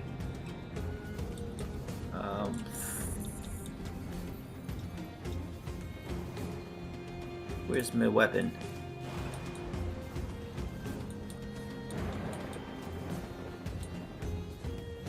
What's your AC? Oh, mine? Mm-hmm. 13. Pretty good. It's Oh, literally yes, worse twice, than that's what you have puppers. to do. Right. Ooh. I'll take that one. I'll use my Sentinel Oh. reaction to take a hit. Now you're poisoned.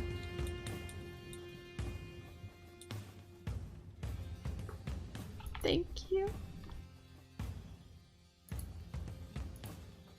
Terric's sticking his hand in the way. Now you have disadvantage. Then Oh. the second one's going to be at her too. That's a miss. That's a hit, because he's advantage. 10. Because he's advantage he from the does, abomination, 'cause yeah. you're flanked. Nice. 14. But you would take what? 7. Yeah. Arden. Okay. So I think Arden is going to try his trick with the guiding bolts one last time, I think. You got this. Yeah, try and Rolls tip the one. balance by giving the advantage if you can. So yeah, he's going to twin it, and the Pitmaster and the Abomination will get 1 each. So first of all, 1 at the Pitmaster. Pitmaster hits.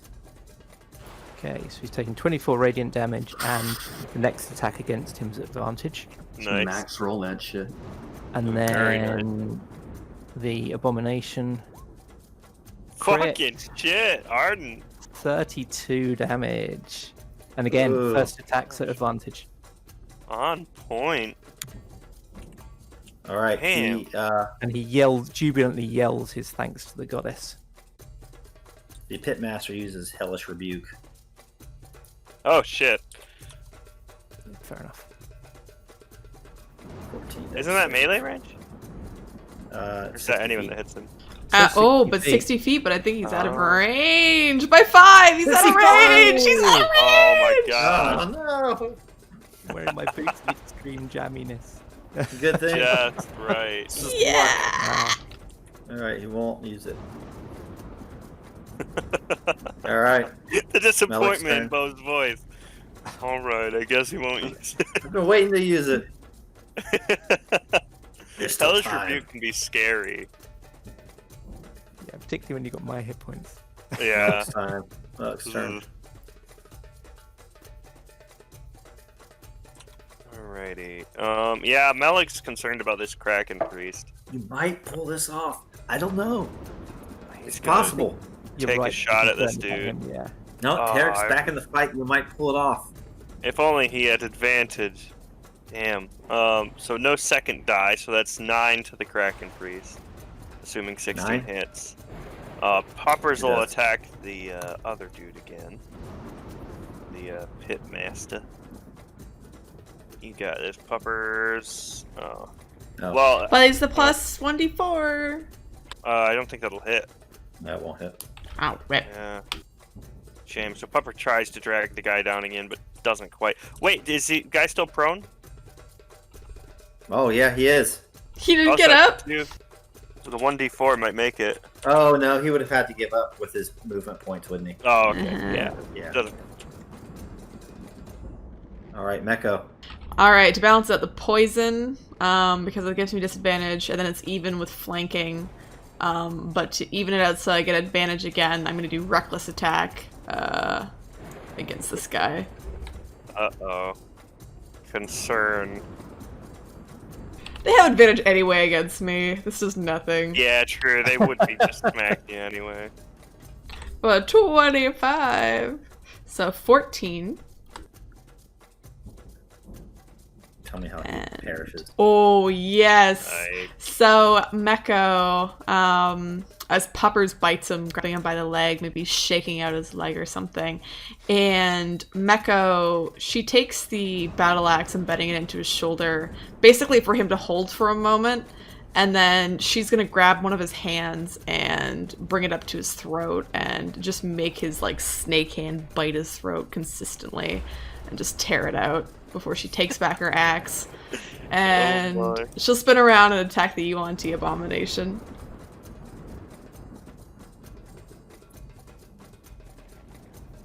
With 17 the hits. 17. Yeah, for 17 damage.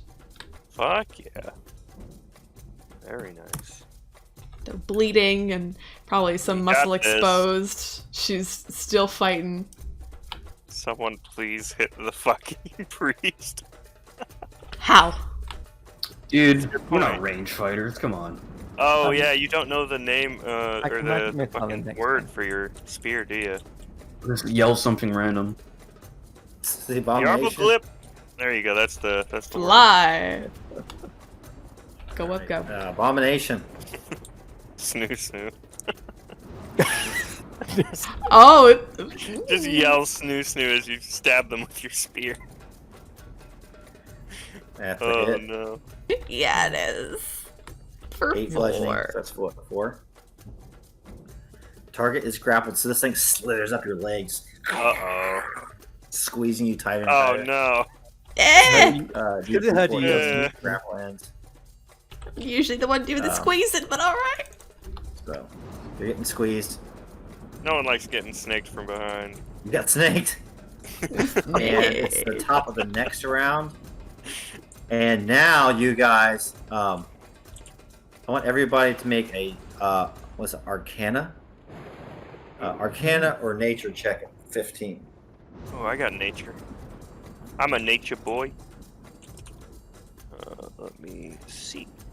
Melich, be smart. I don't have advantage, sadly. Alright, I got it. And also, Melich doesn't live in the. Oh wait, actually, is it regarding a creature? Probably. Let me see. I don't know if Beast Enclave wouldn't help. No, that's that.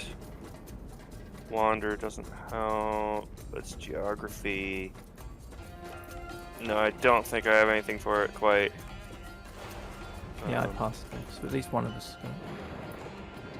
Yeah. Arden? Yeah. So it's still like a mile out to sea, but you see a single tentacle just Oh, I forgot I have an advantage. go out through the ocean, and the ocean's boiling around it, like in a circumference, like 100-meter circumference around. Okay. You Um, feel a dark energy rising from the deeps. It's still a mile away, like it's not even to the surface yet. But you know what this is. This is a kraken. No. And Arden will just yell out, "Kraken!" And have I seen this priest casting his spell? Oh, make a perception at 15. Okay. Because Melich hasn't called him out or anything, right? Yeah. No, Melich hasn't Yeah. really. He has Nope. assumed they could see him. No, he's kind of up there high. You've been down dealing with things. Melich is kind of the only one up in the ropes. Yeah, he that sees has this. seen He him. doesn't know what the guy's doing. He just knows there's some guy casting magic and he wants to kill it. Yeah. So Arden is yelling, "Kraken! A Kraken is coming!" He'll be here in 1d6 rounds. Somebody roll me a 1d6. I've been Dude. rolling shit, so not Now, me. do I know? someone come must on, have one. summoned this? Oh, it's Oh, fine. thank God. So he'll be here in 5 rounds, okay?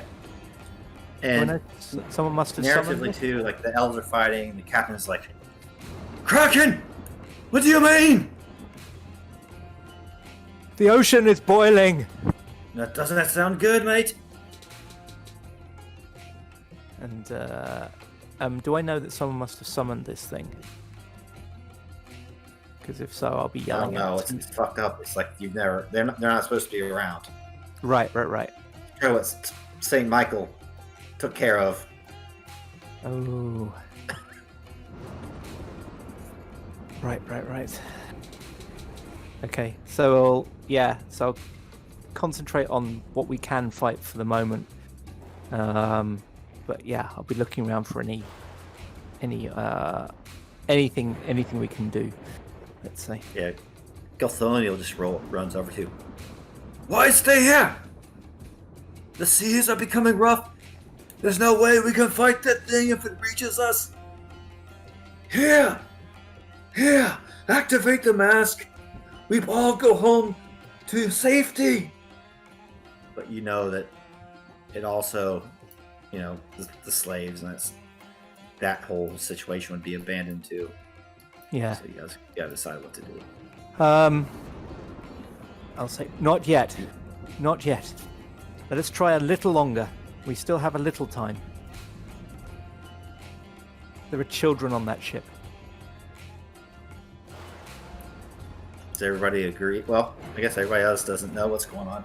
Oh no, I'm Arden saying it pretty loudly. Yeah. He's a bit agitated. Certain death Over if the this thing storm. reaches it. Mekko will fight anything. She's raging. Yeah. All right, next round, as this thing rises from the depths, and the screen cuts, and there's this giant creature, like almost a mile down. It's like speeding towards the surface, and it just sees like little two specks of boats, like outlined against the early morning light, Jaws style. Terric, you're up. And let's add a round marker.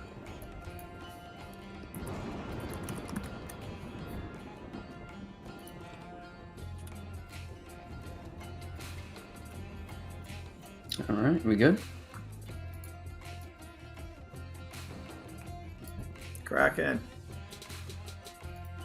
T-5. All right. I'm gonna run up to the abomination, screaming at the top of my lungs. Vile beast, release her!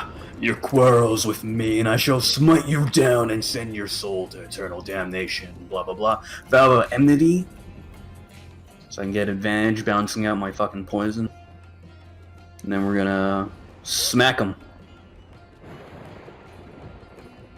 Hits. So 15 to hit. I'm gonna also put Divine Smite rank 2 on that.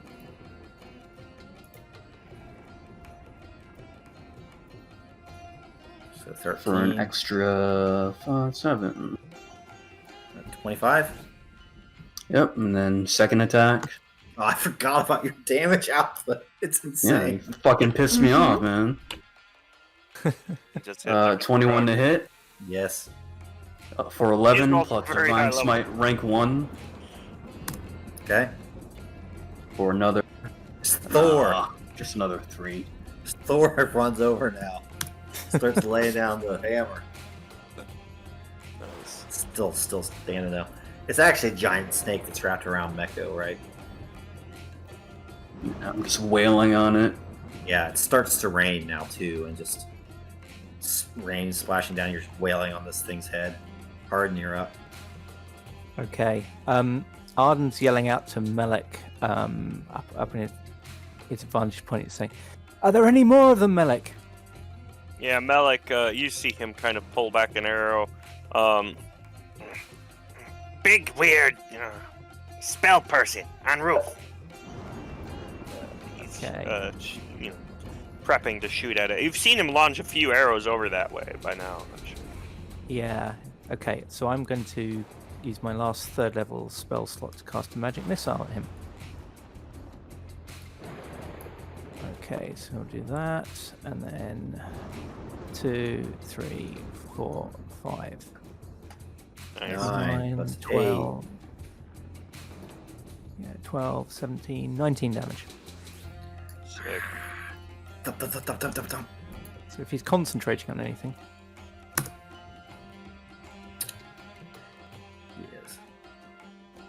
He has uttered the spell of the voice of the Kraken, though. He just needs to remain alive, unfortunately. oh dear. So he starts swaying in the thunderstorm, and like lightning comes down and just like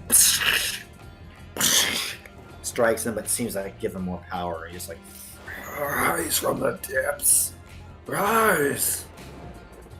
You guys rolled really well on that d6.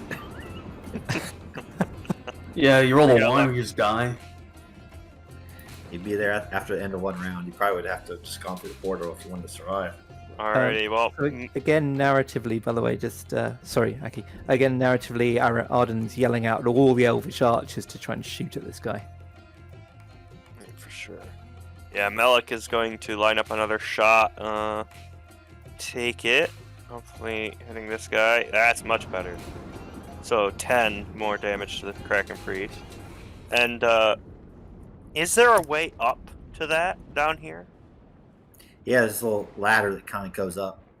Mm-hmm. Is it like very steep, or is it something at like a 45-degree angle, like it looks like? It's a straight up ladder. Oh, It'd So a take turn dog. Poppers Movement can't get up turn. it then. No. Yeah. Well, Poppers will circle around and attack the Yuan-Ti then. If you would have named him Lassie, I would say yes. But Puppers, no. Alrighty. Alright, Abomination's turn. 15 hit the Abomination. 15 does hit it. Nice. Alright, 13 more damage. Nice. Oh no! Oh wait, it's not 13, it's 11. Because he's not humanoid right now. Oh yeah, you're right. I was gonna say, doesn't Mekko go before the Yuan-Ti abomination? Yeah. I just resorted it, Ah. and it put the NPC ahead of you. So my rule is that PCs go first because I'm a Alright. generous man. Thank you. But So yeah, it's your turn. I have to roll a strength check to get out of this, right? Yes, it is DC 14. You get a +2 from being near me. Doesn't matter. But the 1d4. Oh yeah, from beginning to captain. Yeah, but has it Yeah. been over a minute? I'm pretty sure it's been 6 rounds. at 6 least. rounds? 1, 2, 3, 4. It's been 5, I think. 'Cause I Ooh. ran for 2. I charged in 1. I don't know. This is the 5th round because the Kraken Perfect. has come to the surface. Yeah, so it's still in effect. So that's 14 altogether. 2 from Yes. Terric, 2 from him. So I got it. Nice. Nice. Burst out. So she bursts Burst out, out that's right. angry, and I'm gonna reckless attack again, basically to even out that disadvantage from poison. And let's go. Nice. That hits exactly. The 13. Yes, Oh, for 12 damage. it has 11 left. So Mekko breaks out of this abomination, not with her fists, not with her arms, but just starts hacking at herself with the axe, because her hands are just slightly free, and just keeps hacking and hacking until she's bust free of this thing. And you said there was someone, Melich shouted that there was someone up on top, right? Yeah, I'm gonna like shout it down that there was a Yeah. weird magic guy up there. Okay. And she's Arden will gonna- be yelling at you to get up there as well. Oh my god, rude. Yeah, I she'll should say it's the charge. scale, so it takes that many turns to get up there. Yeah. Yeah, she just starts immediately climbing up this thing. And actually, as my extra attack... oh no, I can't do that. I was going to throw a javelin, but I can't do that. Never mind. But that's it for Mekko. She's furious, so she's scaling this thing and bleeding all over the place. It's the end of the first turn. You see out in the ocean, now there are several tentacles that have broken the surface. And you see like a current just streaking towards the boats. Terric, you're up. If I'm able to, I can run to him. Am I? Is that like a clear fucking shot, or?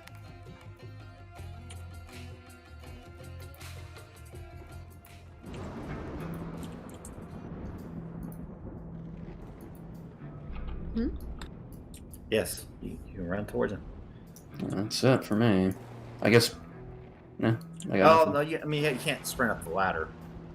Yeah, that's what I'm saying. Yeah, going up the ladder would probably be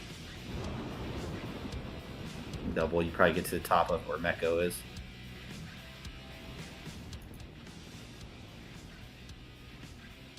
Heavy metal breaks out. Metallica, the thing that should not be, starts to play. As the storm intensifies, the boat swaying. Mekko and Terric probably feel this the most because they're at the high point. The boat's just going left and right, tossing in the ocean. Okay. Is there anything else for you to do here? This song is about Cthulhu, by the way. Nice. I got nothing.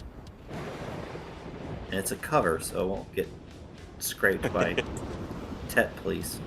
Nice. Alright, Arden, your turn.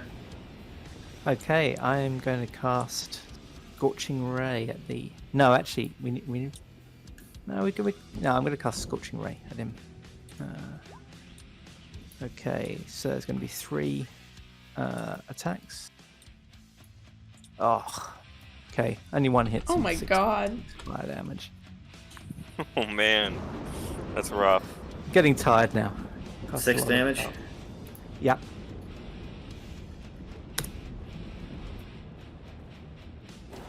Melich. Oh, I should have had Mekko help Puppers up. She but wouldn't yeah, have. Melich sees the guy still channeling, or I guess he's just up there.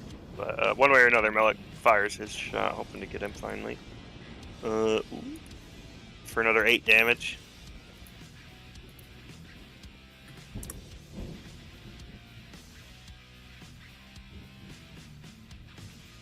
Yeah, that's Alright, still pretty standing. much Melich.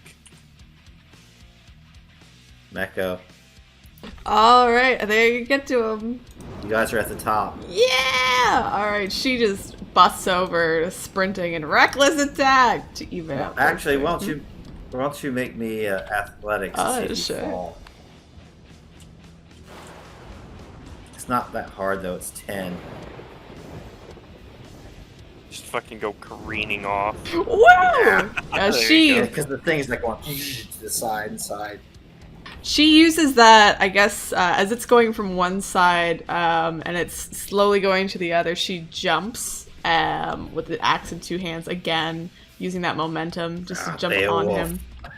Hell yeah! And hacks away. It's only a 12, unfortunately. I don't think that's a hit. Alright. But the second one does, for sure. For 15 Nice. damage. Alright. Tell me what looks like as you strike him down. So the first, as she's jumping, the axe lands right close to him, causing him to stumble back and almost fall. And I'd say as he's sliding down, as he does fall, and he's sliding down these shingles to the ground, Mekko just starts running and chasing him, and she kind of jumps onto his chest as they're sliding down and just impales him with this axe. Do you play guitar solo too? If she knew what that was, yes. But she Heavy doesn't. metal. Alright, that's it. So, as you look out into the ocean, the tentacles just they sink down. The boiling goes away for now. For now.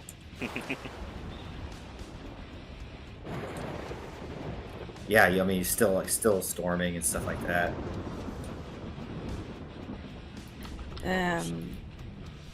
Yeah, as I think Mekko comes to her senses, she kind of yells to the others, "Get down to the basement with the slaves and stuff. We can use the portal to get him back to Hamlet." Yes, and Arden will he'll probably like dash and misty step over and get there as soon as he can and just start getting people out.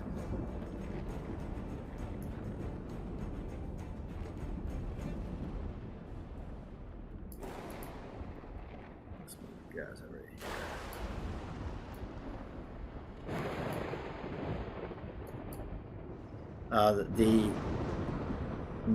The weather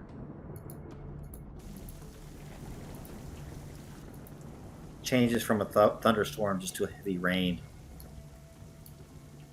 at this point.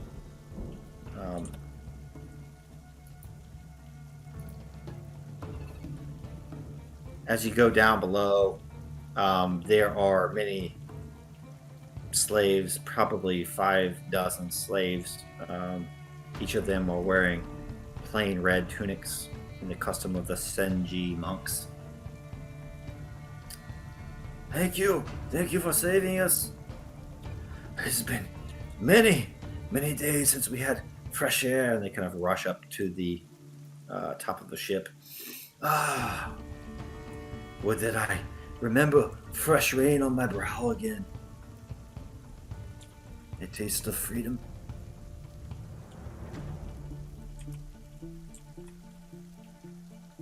Mekko looks to the group. I've just come out and allowed them the fresh air, the fresh sea air, even this rain.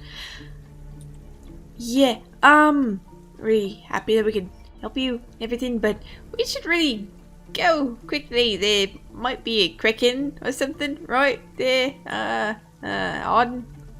Yeah, it seems to have gone, but I don't think it's a chance we really want to take. So who's for a new home? Although actually though, we could give people the option of the elves rescuing them, right? Yep. Yeah, Gilthoniel just kind of looks around and looks at the would-be slaves as they kind of come up to the top deck. Yes, we could do that. That may be the safest route. But then again, what do we do with the mask? If we come back with you, I will never see our friends from far away again. That is, unless you take the 2 or 3 months it would take to travel across land and perhaps sail here. I mean, there might be other masks or other sigils. I mean, this isn't the only place that we visited, so there's a chance that we can get back to Southlandia. This might not be the same place, is the only thing. Melich's kind of watching over the side of the ship and stuff. Could he try and get a feel of whether the Kraken's still coming or not, or does it seem like it's done with this? As far as you know, it's gone. Melich kind of turns back to the others. Seems safe. Big thing in water. Don't see it.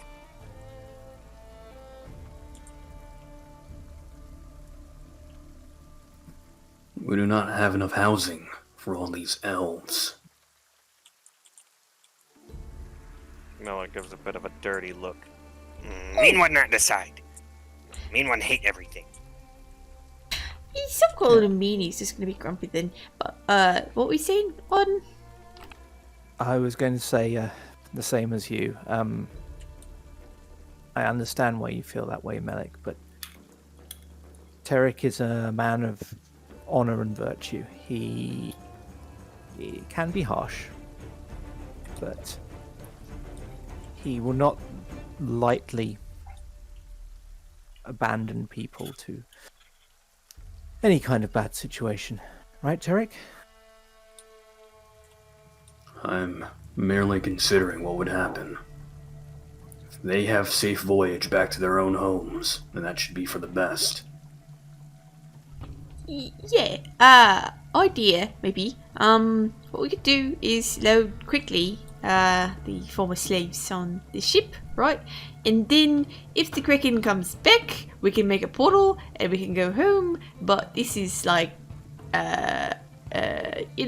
dire circumstances. Yeah? Yes, this makes sense.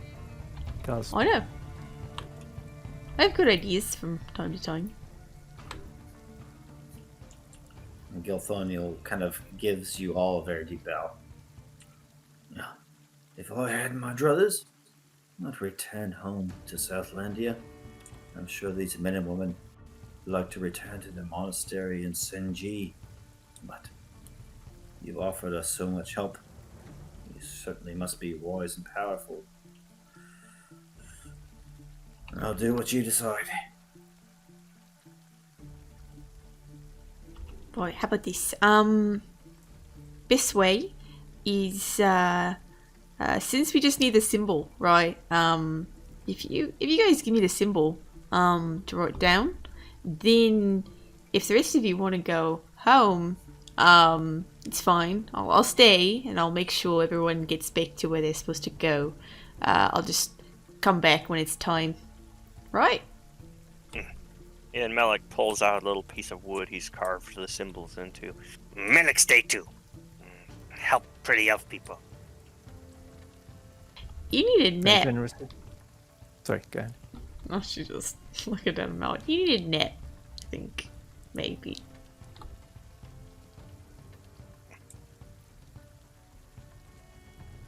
Arden looks over at them both and says, "It's very good of you both. Terric, we should be heading home." I'll leave the magic to you.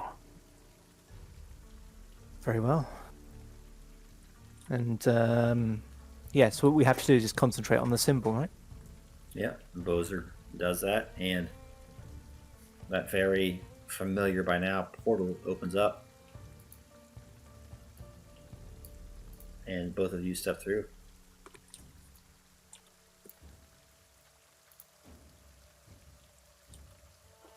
Nice. Both of you step through, and all is quiet in the hamlet. It is a nighttime in the autumn there, because of course that continent rotates the same way as the Earth do. So it's there. You're ahead of time. You're in a different time zone. You're in Eastern. They're in like whatever Hawaii would be. And everything's okay. And just to sum it up, so Mekko and Melich, you are with them for a couple more days as they sail home. And 2 days later, unless I'm wrong, you guys step out of the portal. Yep. And the mask of Saint Mickel stays with the people of Southlandia, and you can go back there when you need to. Nice. Yeah, I think Mecca would set up, if possible, get them to set up with their king. Talks, so basically the people here and the king can speak eventually, kind of create an This is open stuff discussion. from many other sessions and the RP channel. Yeah. All right. Last few minutes of RP before we close it out. Anybody? So, about that dark magic, Arden. Arden looks across at Terric, and there's a strange sort of mix of guilt and exasperation on his face, and he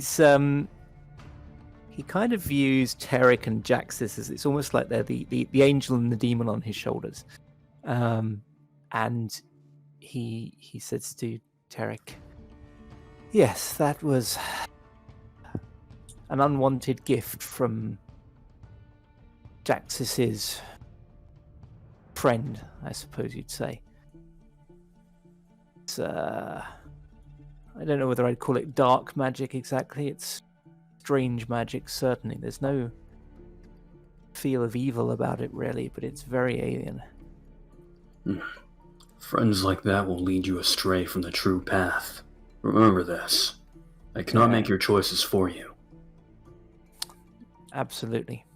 I'm wary of which gifts I accept. But in this case, it gave me a way to fight without risking setting fire to the ship. I had to use some fire spells in the end, but I was trying not to wherever possible, and that gave me a way not to do it. If you'd like to learn other magic, I can teach you Sacred Flame one day. Much more your style, I believe. I would be very interested in that. Thank you, Terric.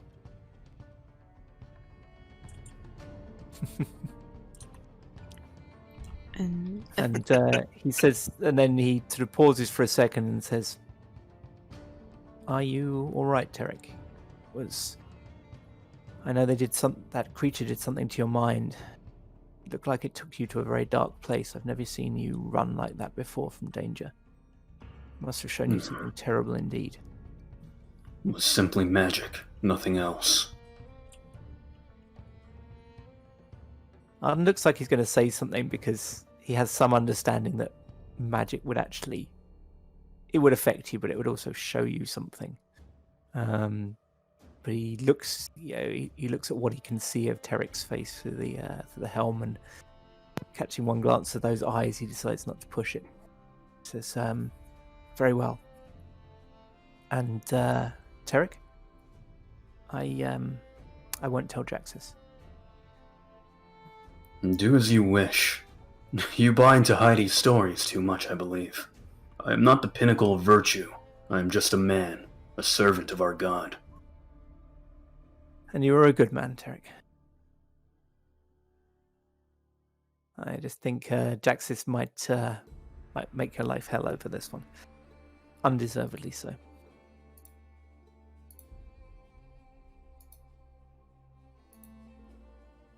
And we'll head back to the Hamlet. And I think as Mekko and Melich, they've stayed on the boat for the last few days together. I think Mekko's finally realized that Melich is not a child, but a halfling. Or no, he is a halfling, but he is like 15. Okay, so kind of a child, but basically... As a goblin, he thought he was an adult, and technically would have been.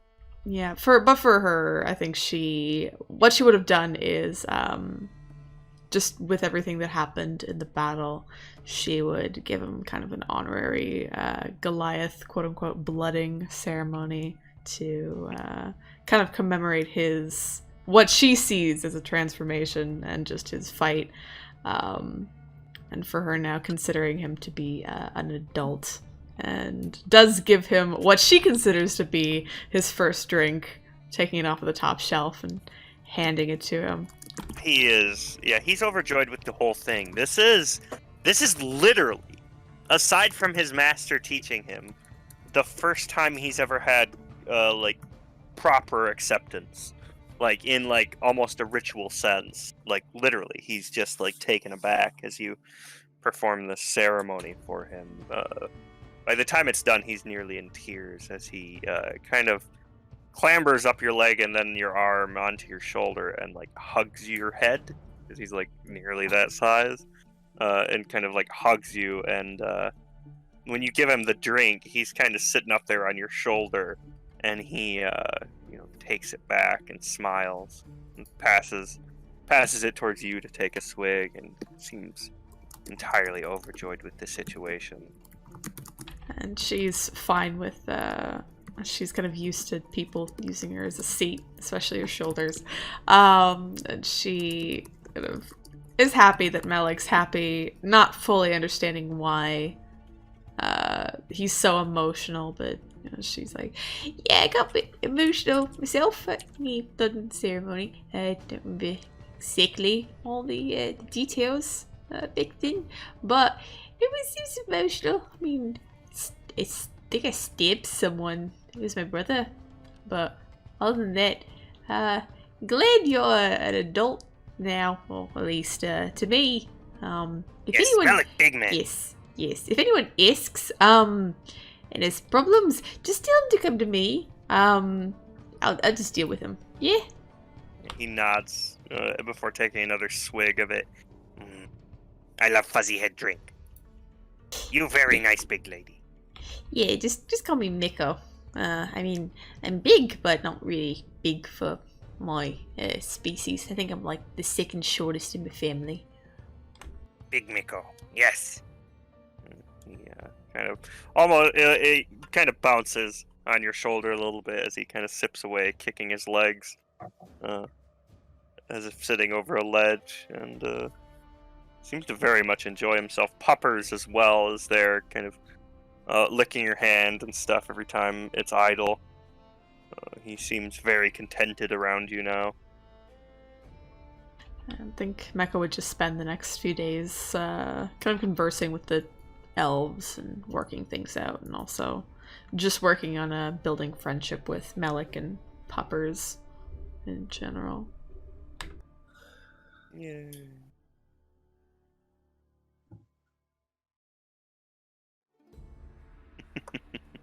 I think that's it. I think so. All right, friends. Thus ends our first foray into quote unquote season 2. Thank you.